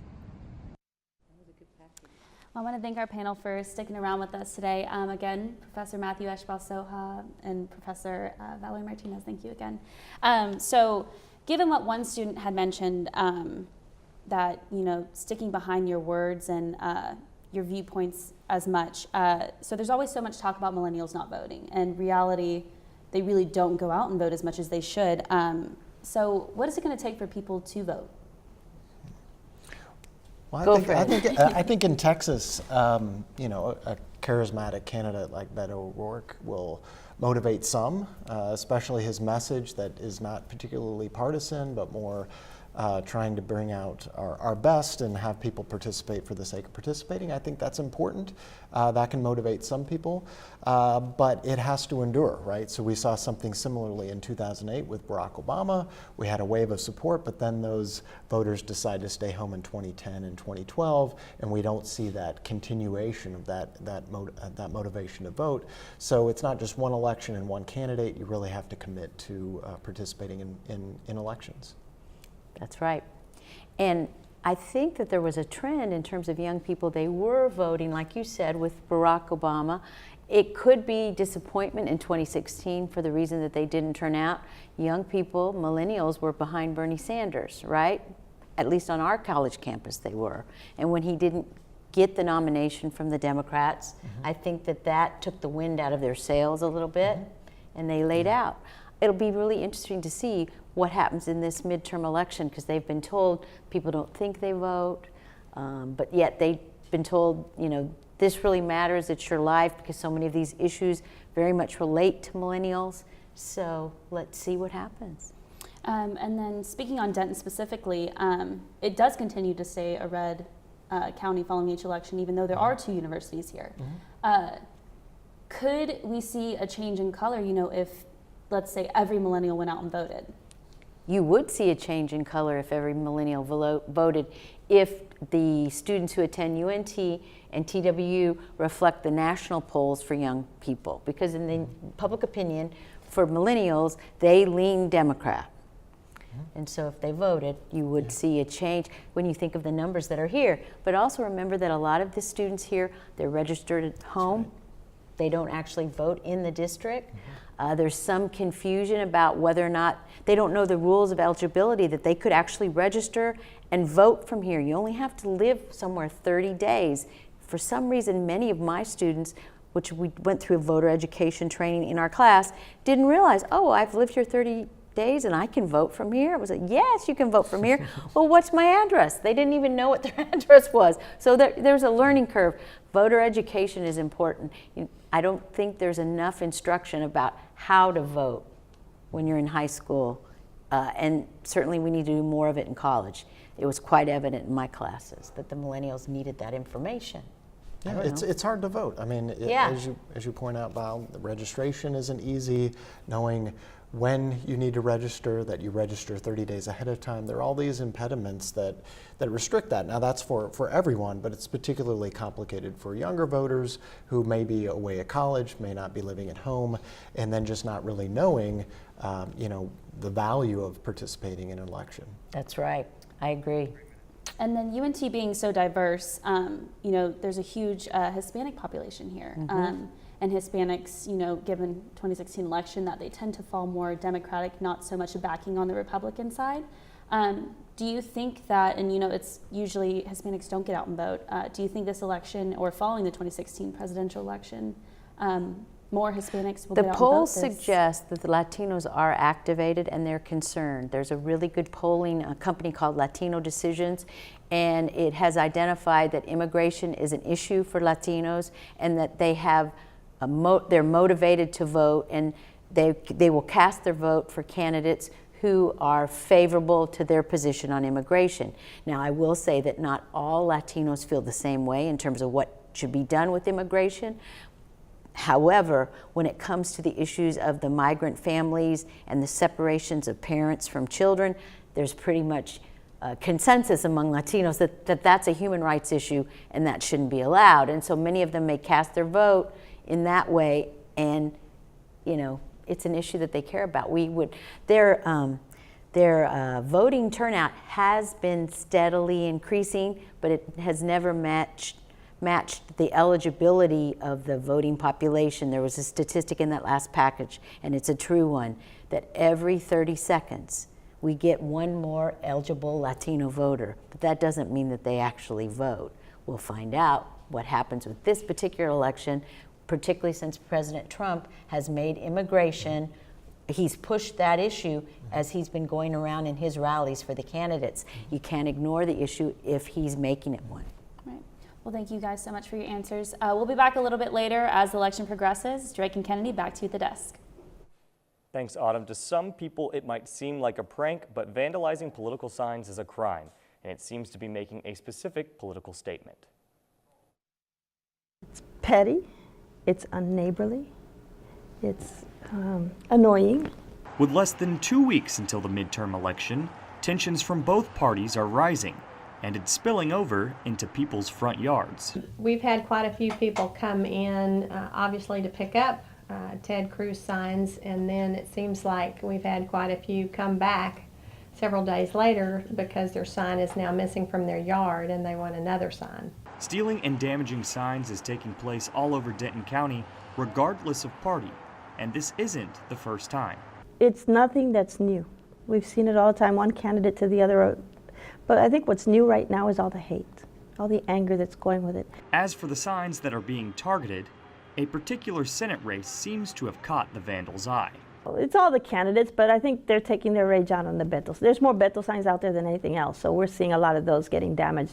But they'll take down the smaller signs. Ted Cruz signs, because there'll be multiple campaign signs in the yard and people will say, only my Ted Cruz sign was removed. The act of removing or damaging these signs are punishable by law, but more importantly, you are disrespecting the views of those who live around you. Come on, your neighbors. Can you believe your neighbors would come onto your property and tear up your things?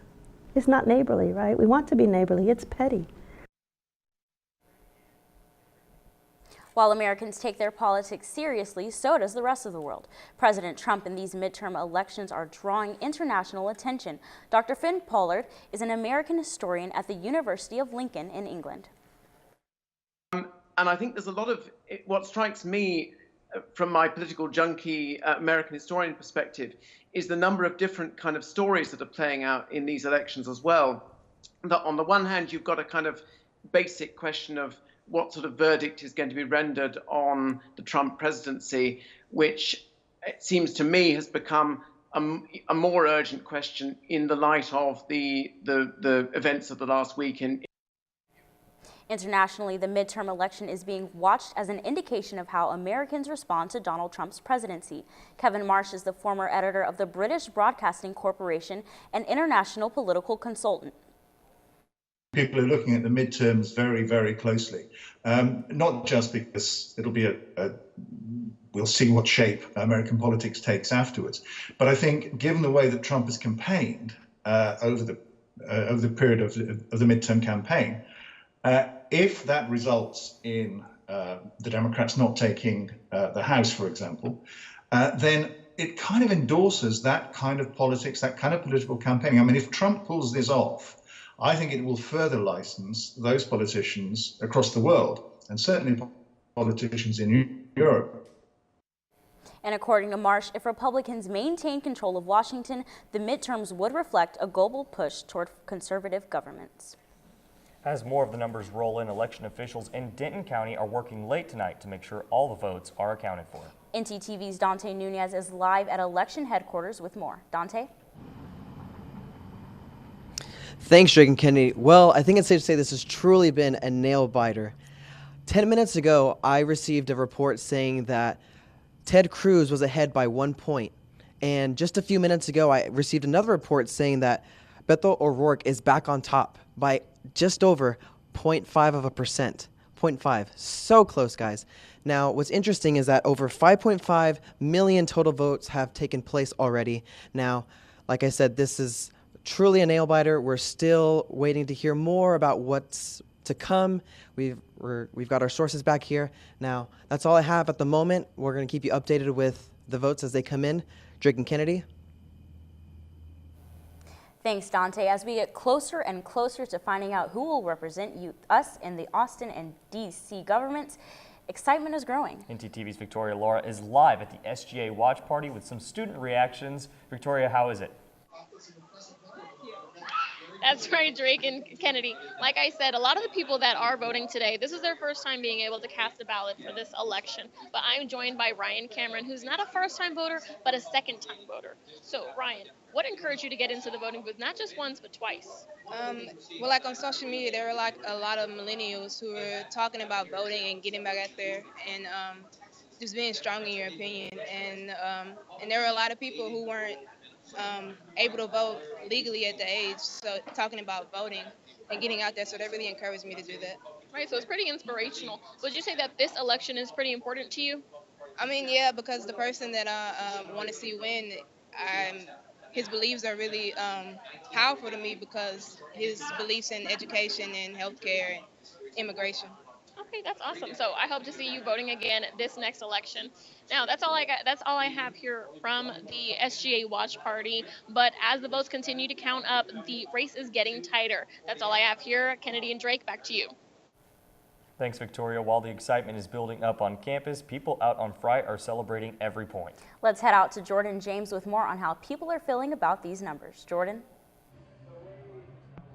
Thanks, Drake and Kennedy. I'm coming to you live now from inside of Lucky Lou, and what you're looking at is many of the artwork that they have from inside, and I know at the end of this night, many of the candidates are hoping to get lucky by the end of tonight. And right now, I'm joined by UNT alum Matt.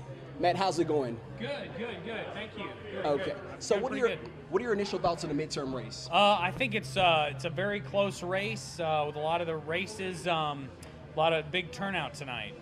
Yeah. And I know you graduated from UNT. It seems like there's more of a push for college students nowadays to go out to vote. Why do you think that is? I think there's a big push because I think that just a lot of the more social media out there and just all the different media and people just wanting to get out and vote and make America great again. So it's not every day that you see them showing the election from inside of the bar. What do you think about this concept that they're doing tonight? I think it's great. I like it being alum. I'm, pretty buzzed right now, but I got to say I'm liking the returns, and we'll see what happens. Thank you so much, Matt, for your time. So, Drake, as you can see, many people are open to this concept. It's definitely an exciting night out here right now. But that's all I have from Fry Street. Back to you guys at the desk. Thanks, Jordan. Still ahead, we'll head out to Dallas to check in on how Democrats and Republicans are reacting to the numbers. And we'll tell you what's trending on social media, so stay with us.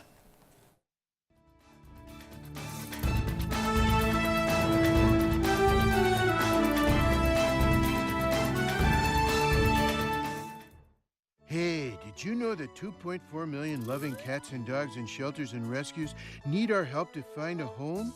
Go to theshelterpetproject.org and search your local shelters and rescues. Go for a cuddle with your next best friend. Adopt. Got your personal references, high school diploma or equivalent?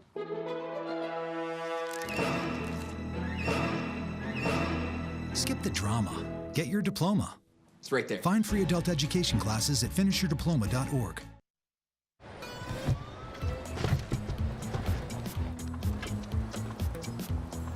It's a short ride from your neighborhood to your naturehood. To find a neighborhood park or green space near you, visit discovertheforest.org. People think I'm trash, but they're wrong. Today I'm just an aluminum can, but one day I could be a stadium.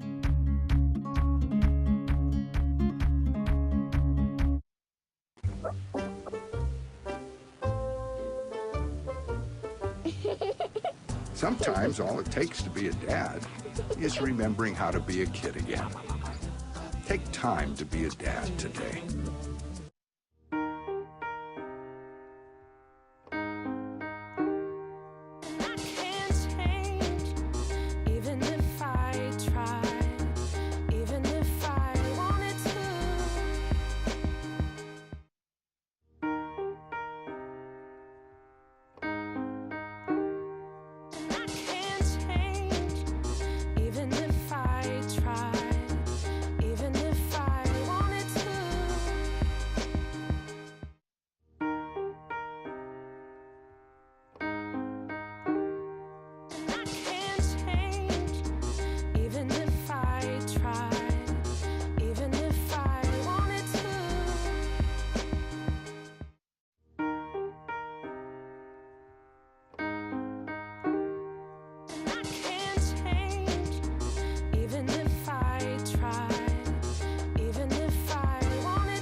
Don't let E. coli mosh with your food.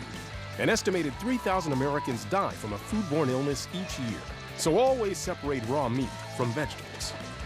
Keep your family safe at foodsafety.gov. There's one thing you can never have sex without. It's consent. Because sex without it isn't sex. It's rape. It's on us to stop sexual assault. Learn how and take the pledge at itsonus.org. Every time you let go of balloons, they leave the troposphere, sail past the clouds, and enter the stratosphere where they eventually lose their helium. Then they come back down to Earth where they can disturb ecosystems by landing in ponds and lakes where cute little turtles and bubbly fish can then choke on the remains. But the trouble doesn't stop there. Balloons can also land in power lines where they can create surges that knock out electricity, meaning the apocalypse as we know it. No power, no Wi-Fi, no Twitter, no order. Just a world engulfed in chaos where fire is law and human beings are forced to communicate face to face. So don't let it happen. Don't let them go. Cinderella found the pet that fits her perfectly, and you can too. Share your heart, share your love.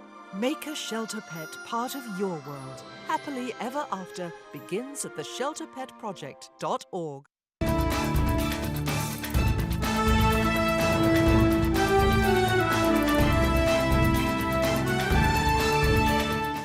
Welcome back to Your Decision 2018. We have some new numbers we'd like to update you for. The U.S. Senate race here in Texas, Ted Cruz is losing to Beto O'Rourke 49 to 50%. It's a very tight race for Senate right now in Texas, 49-50. Beto O'Rourke is holding a slight lead over Ted Cruz. In the U.S. House District 26, we are calling the race. Burgess is up 59.9 to 38.7 over Lindsey Fagan. The incumbent, Burgess, will be reelected as congressman. And moving down in Texas Representative District 64, Lynn Stuckey is holding strong 54% over Andrew Morris, 43.7. He's still leading that race. And the Texas Representative District 32, Colin Allred is winning over Pete Sessions. It is 52.8 to 45.6. We will update you with more results as they come in later in the broadcast. And with some races tight and others closed, let's go ahead and head out to Julian Esparza, who's live now in the Dallas GOP watch party at the Statler Hotel. Julian? Willie, so Governor Abbott just won his race, so what do you think about that? I think that it's amazing because I think that we really need to stay away from the democratic values such as social communism, and we need to be the America of the land and the free. So what do you think of the Senate race right now? Of course, they're neck and neck. We don't have results yet, but what do you think of that? I think that you know we're gonna take it, you know, of course, you know, because of the many things that Mr. Robert Francis has said about Ted Cruz, about thoughts and prayers. That thoughts and prayers do matter. All right. Well, thank you so much, Willie. And we're, of course, going to be monitoring these polls all night tonight. For now, we'll send it back to you. Julian, the numbers have been coming in, and it is a deadlock. 1 second Ted's leading, 1 second Beto's leading. Really can't decide who's going to win that race yet. However, Democrats are still holding out hope for an upset. Let's go to ntTV's Alex Booth, who's at the Hyatt Hotel in downtown Dallas, where the Dallas Democrats are holding their watch party. Alex, how's the atmosphere there? Thanks, Drake. Now it appears behind me as if the energy in this crowd has not died down at all. Just a moment ago, we saw Democratic Chair Carol Donovan come out to speak and give energy and hope to the crowd. And just moments ago, we heard crowds cheered as on the screen behind me, the results of the Texas Senate race just popped up. Now the Democrats hope tonight to see that Beto O'Rourke maintain his small lead over Senator Ted Cruz. Now, if anything, tonight, and more projections are just coming in behind me, but tonight we can expect that the Democrats will keep this energy. If you can hear behind me, the cheers are constantly going off as these results come in. Now, also taking a look at the Texas governor race, it appears as if Governor Greg Abbott will maintain his governor's seat over former Dallas County Sheriff Lupe Valdez. And the Democrats are still hopeful as well, because in the House 32 House District 32 race between Colin Allred and Pete Sessions, Allred has an over 5% lead over Pete Sessions. Now this is very significant because Pete Sessions has held that seat since 2003. Now Colin Allred is a former NFL player and a former civil rights attorney that has been looking to unseat Sessions since he announced his campaign in 2017. And it's a big race because if Allred wins that seat, not only is a longtime Republican, one who is chair of the House Rules Committee, defeated, but it might just mean that the blue wave has finally arrived. That's all I have from here at this watch party. Later on in the show, we'll get to talk with one of the Democratic executive directors. That's all I have for now. Back to you in the studio. Thanks, Alex. Now let's head back to Studio A, where ntTV's Juan Vallejo and Griselda Hernandez have an update on the races for our Spanish-speaking viewers.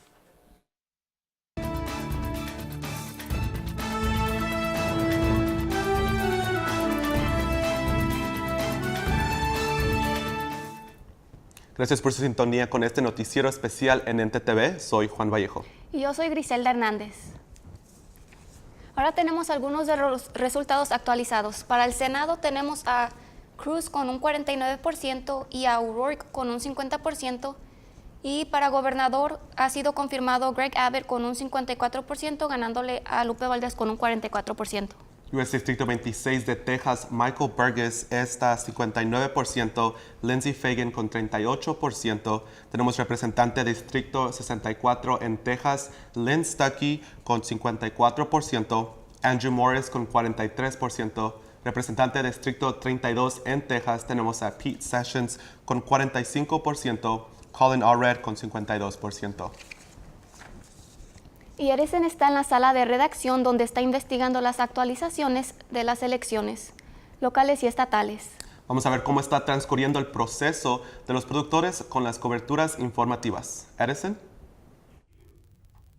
Gracias, Griselda y Juan. Sí, he seguido monitoreando las elecciones locales y si les soy muy honesto con ustedes, no mucho ha cambiado, ya que si volvemos a visitar al tesorero del condado de Denton, la candidata republicana Cindy Yates Brown sigue con la delantera con un 78.22%. Y también para el secretario del distrito del condado de Denton, si vemos aquí, también tenemos al republicano David Transom con una delantera en 59.38%.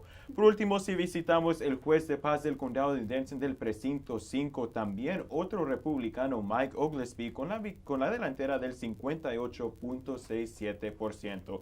Así que si les soy sincero con ustedes, los republicanos tienen una gran ventaja aquí en la área local. Eso es lo que tengo por ustedes, Griselda y Juan. Regreso al estudio. Gracias, Edison. Gracias a todos por seguirnos en esta cobertura en español.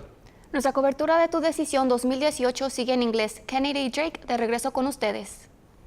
Thanks, Juan and Griselda. Social media has been buzzing all night with the polls coming back. Let's head over to Elissa and Jade with the latest breakdown. Ladies. Thanks, Drake. The night's winding down and numbers are slowly rolling in. However, that is not stopping social media. Currently, the most popular topics trending is #StayInLine. Voting hours are being extended in both Georgia and Texas due to delays, and those still in line are encouraged to stay there until they can cast their ballot. And if you're waiting in line for hours to vote, Pizza to the Polls is here to help. The volunteer group is nationally known to take orders for Americans hungry for democracy. By sending reports of long lines, Pizza to the Polls sends in reinforcements. They have a total of 9,348 pizzas sent for the 2018 election. That's good that people are getting the help that they need. Those topics are mainly being discussed because of our Senate candidates' Twitter and Facebook posts.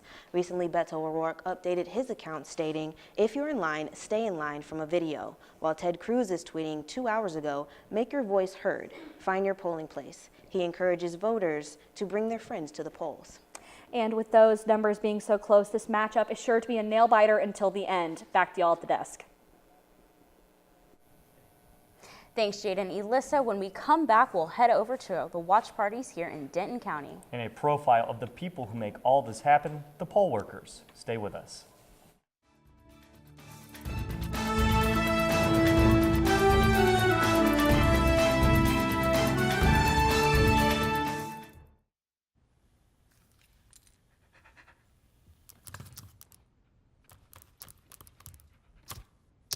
There's a shelter pet who wants to meet you.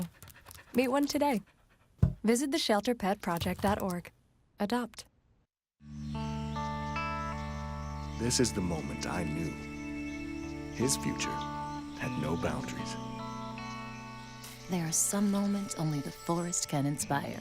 Find yours at discovertheforest.org.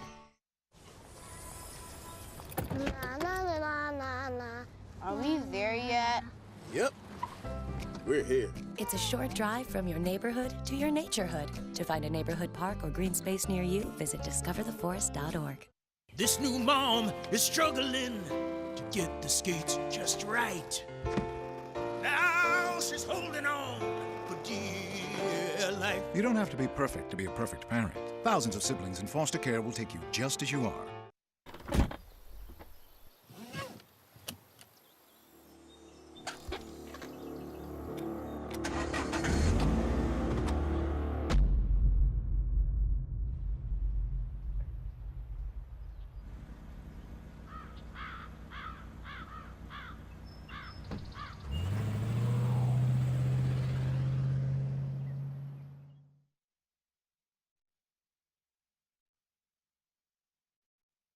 I was 0.5 credits away from completing high school, and I didn't do it. My support team never stopped pushing for me to be better because they knew who I could become as a person.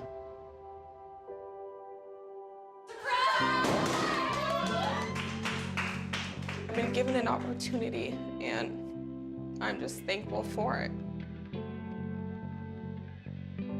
Find free adult education classes near you at finishyourdiploma.org. Okay, so what would you bring to my company? What do you need? I need problem-solving skills. I got through high school without a car, a phone, or a computer. No college degree, though. Not yet, but life's taught me a lot, and I'm ready for more. Well, you're not the typical kind of candidate that I hire. But you are exactly what I'm looking for. Your company could be missing out on the candidates it needs most. Learn how to find a great pool of untapped talent at gradsoflife.org.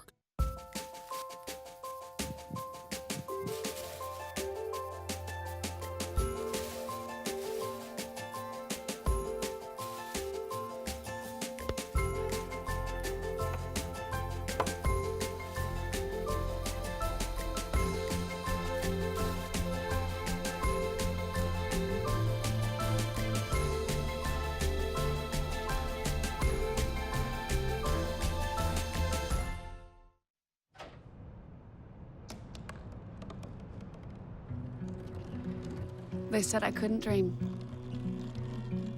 Called me a piece of trash and swore that's all I'd ever be.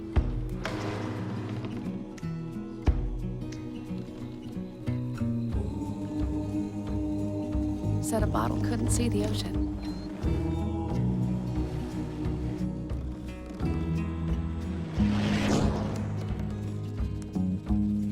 Give up.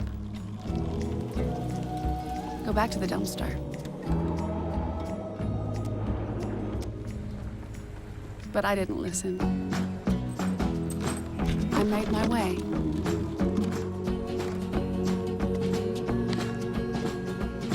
And now, I am what I've always wanted to be.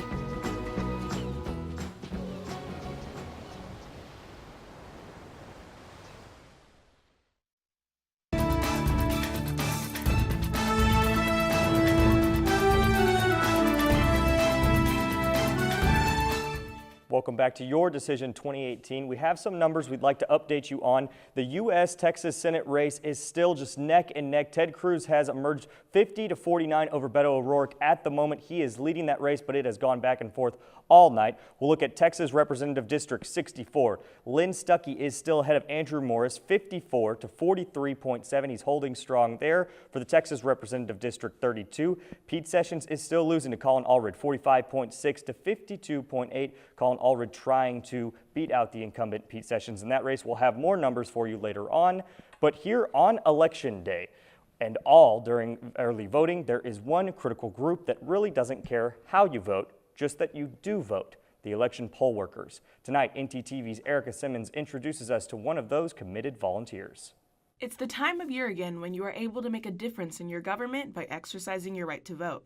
But election season is nothing without poll workers keeping the wheels turning. There's all kinds of safety measures to make sure the integrity of the election is done right and according to what the laws are.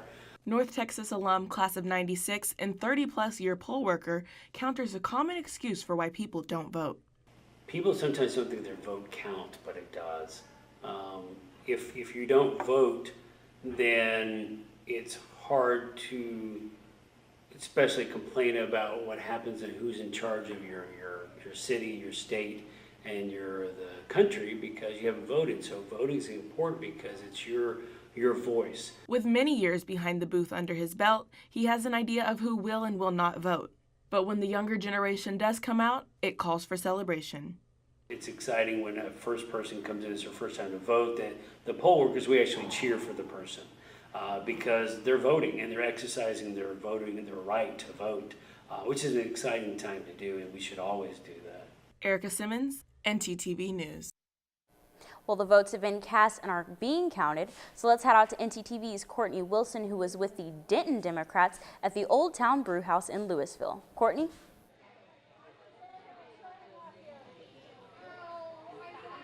Thanks, Kennedy. As the results come in, this place is on the edge of their seat, and I am here with Joel Ortega, and he is running for City Council Place 1 in the Colony. Thank you for joining us, Joel. You know, we were talking about this election earlier. What does it mean to you, and how do you feel about it? Well, I mean, this election is incredibly historic. I mean, we're seeing a record turnout, especially for young people. I think we've seen a surge of about 500% if the numbers, don't fail me. And this could change the entire landscape of Texas for the country. All eyes are on Texas right now. All eyes are on the Beto versus Cruz and many other races that you guys may or may not be paying attention to. But this is a pivotal moment for Texas and the country as a whole, especially for young people. And you mentioned Texas politics. Where do you think it's moving to in the future? Like I said, this is going to change the entire landscape of Texas. I think the young people are really waking up. I call it awakening the sleeping giant. That's who we are. And I think the activism, the involvement, it's unmatched. I mean, this is a pivotal moment, and we truly are becoming a part of the political landscape. And I'm very proud. I mean, as a millennial, as someone who's young and running, I think that's what we're about. It's our turn to take the torch at this point. Awesome. Well, thank you so much for speaking with us, Joel. You guys, as the results come in, this place is only getting louder and louder, and I hope the excitement continues to grow. Back to you guys in the studio. Thanks, Courtney. Meanwhile, the Denton County Republicans are holding their watch party at the Dive in Denton, and ntTV's Nick Laupius is there. Nick, what is the atmosphere right now? And I thank you all for... Thank you guys. Back out here at Unicorn Lake for the Denton GOP watch party. We're having some of the elected officials who have won their races tonight just came up and we're speaking to the crowd, and we still have Burgess up here is talking as well, and everyone's keeping close eyes on the races around the nation. But tonight it's been a pretty happy mood so far here at Unicorn Lake. Sea of red here tonight, and again, those elected officials just came and thanked everyone here tonight. That's all I have from out here, so I'm going to send it back to you in studio. Thanks, Nick. As the midterm elections wind down, let's check up on several of the local Denton County races that we've been following. Brandon and Erica are in the ntTV newsroom with those numbers. Guys, how's it going? Thanks, Drake and Kennedy. Now, earlier we were looking at some races, Denton County Justice of Peace Precinct 5, and currently Republican Mike Oglesby is still leading with 58.67% of the vote, with Sam Ortiz behind. He's a Democrat with 38.57% of the vote. Now, we were also looking at the Denton County Treasurer. Now, Cindy Yeats Brown, Republican, is still leading with 78.22% of the vote, with Amy Bowler, Libertarian, behind with 21.78% of the vote. And for Denton County District Clerk, we have Yessi Rodriguez with a 40.62 vote behind David Trantham, who is Republican, with a 59.38 vote. And now those lines are still long for the polls, and they will close as soon as every person has gotten a chance to vote. So those numbers will continue to fluctuate, but it will be reflected in the polls. And that's all we have on our end. Back to you guys at the desk. Thanks, Erica and Brandon. Now a final look at some national numbers with Cassidy and Alexis. Thanks, Drake and Kennedy. We have an update for you on the Senate and governor election and what those numbers look like right now. Tennessee has 64% of precincts reporting Marsha Blackburn is in the lead, 56-42. In the Florida Senate race, 97% of precincts are reporting Rick Scott up 50-49. Lastly, we don't know the results in Arizona just yet, as their polls have just now closed, so we will keep you updated on those numbers. Yeah, that's right, guys. We do, however, have an update on the Florida governor race, with 98% of precincts reporting Republican candidate Ron DeSantis is up 49-48. But the governor race in Georgia isn't as close, with 39% of precincts reporting Republican candidate Brian Kemp is up 56-43. Now, that's all the updates we have right now, but be sure to follow ntTV News on Twitter for official results. Drake and Kennedy, back to you. Thanks, ladies. When we come back, a final update from the 2 Dallas watch parties. And we'll bring it on home to Denton and the watch parties going on here. Stay with us.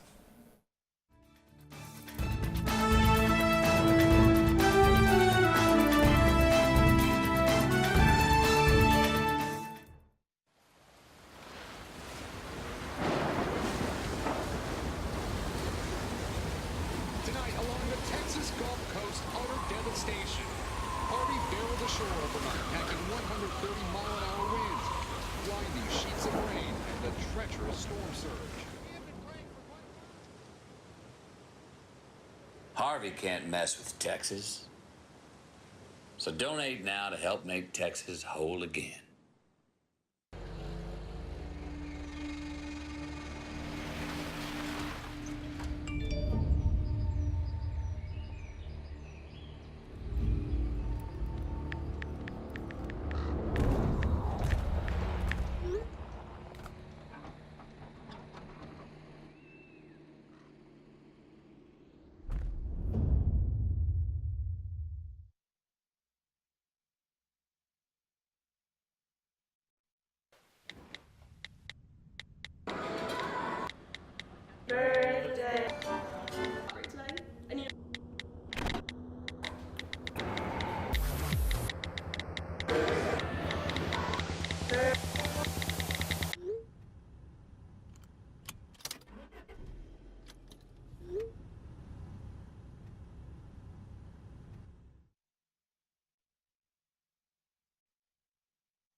Most party fouls are pretty dumb.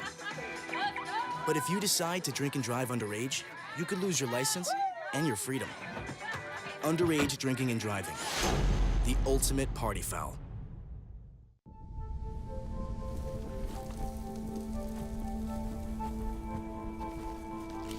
Eva Marie smoked 12,000 packs of cigarettes over 15 years. She quit, and now there's a new lung cancer screening that could save her life. You stopped smoking, now start screening. No matter how much you smoked, early detection could save you. Talk to your doctor or learn more at savedbythescan.org. So there you are, shuffling through a stack of resumes, and you come to mine. This is it. First impression. My way in. But here's the thing. Can my resume show you how I truly stand out?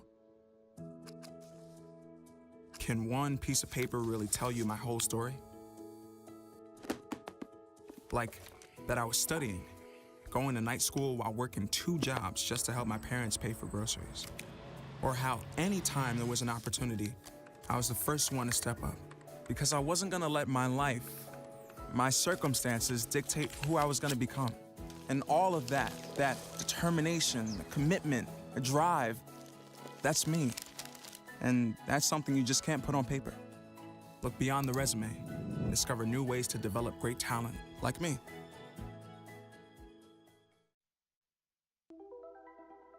Todd's a great guy. I mean, look at him. What a sweetheart. Attaboy. Wait, Todd, what are you doing? How totally selfish and un-Todd-like of you. Come on, Todd. Come on, man. Every time you let go of balloons, they leave the troposphere, sail past the clouds, and enter the stratosphere where they eventually lose their helium. Then they come back down to Earth where they can disturb ecosystems by landing in ponds and lakes where cute little turtles and bubbly fish can then choke on the remains. But the trouble doesn't stop there. Balloons can also land in power lines where they can create surges that knock out electricity, meaning the apocalypse as we know it. No power, no Wi-Fi, no Twitter, no order. Just a world engulfed in chaos where fire is law and human beings are forced to communicate face to face. So don't let it happen. Don't let them go.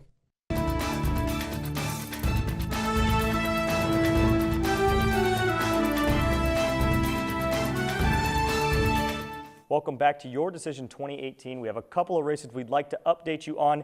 We are calling the U.S. Senate race here in Texas, as everyone has called it. Cruz is defeated Beto O'Rourke 50.6 to 48.8. That's with 25% reporting, but Cruz is going to remain the senator for Texas. He will be reelected into office. For Texas Representative District 64, Lynn Stuckey is still ahead of Andrew Morris, 54 to 43.7. And Texas Representative District 32, Pete Sessions is still behind Colin Allred, 52.8 to 45.6.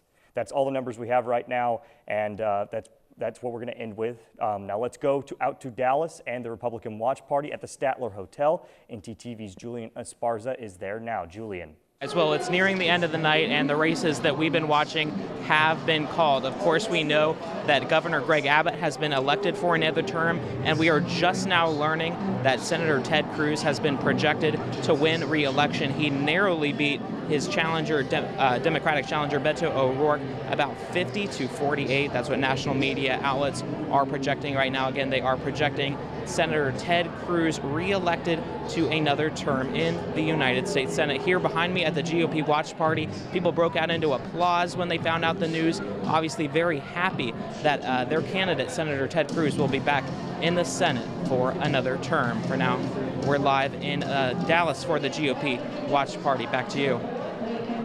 Thanks, Julian. Now, the Democrats are just a few blocks away from the Statler Hotel. They're hosting their watch party at the Hyatt, and that's where we find ntTV's Alex Booz. Alex, how are things going out there now?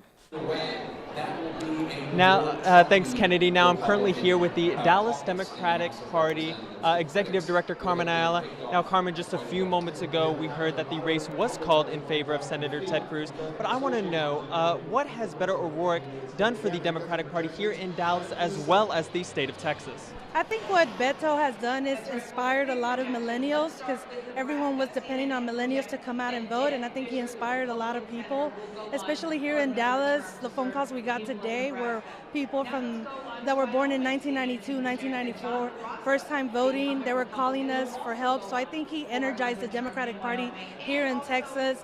People were looking forward to seeing Beto in the Senate, but it's still not over. I mean, we're going to continue the fight. All right, and now one of the other more interesting races of the night was the House District 32 race that we saw, where Colin Allred upset the incumbent Pete Sessions by over a 5% vote. Now, what do you have to say about that race? I think that was one of the races we were really invested in, because 15 years is a long time for someone to be in office, and people want to change. And Colin Allred, you know, he was our guy. We put in the groundwork in there, and we just pushed it, and the results are in. All right, well, thank you for joining me, Carmen. That's currently all we have here from the Dallas County Democratic Watch Party here at the Hyatt Hotel. Thanks, and back to you guys in the studio.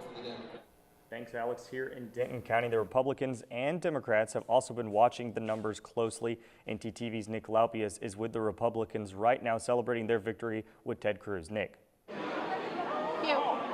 Thank you, guys. And just moments ago, it was announced here that Ted Cruz did win re-election. A big sigh of relief and a lot of cheers here at the dive at Unicorn Lake, as it was just announced maybe a couple of minutes behind usual, but they did get the win tonight. Very happy, and now it's just sort of a mix and mingle sort of situation. All the elected officials have already spoken and thanked everyone here at the party tonight, and they just said thank you and good night. So the rest of the night is just going to be here for drinking, eating, and just kind of talking amongst one another. But definitely a lot of smiles out here tonight in the Denton County GOP. A very big night for them indeed, and they'll be having a very good night tonight. A lot of smiles going around. So that's all I have from out here. I'm going to go ahead and send it back to Kennedy and Drake.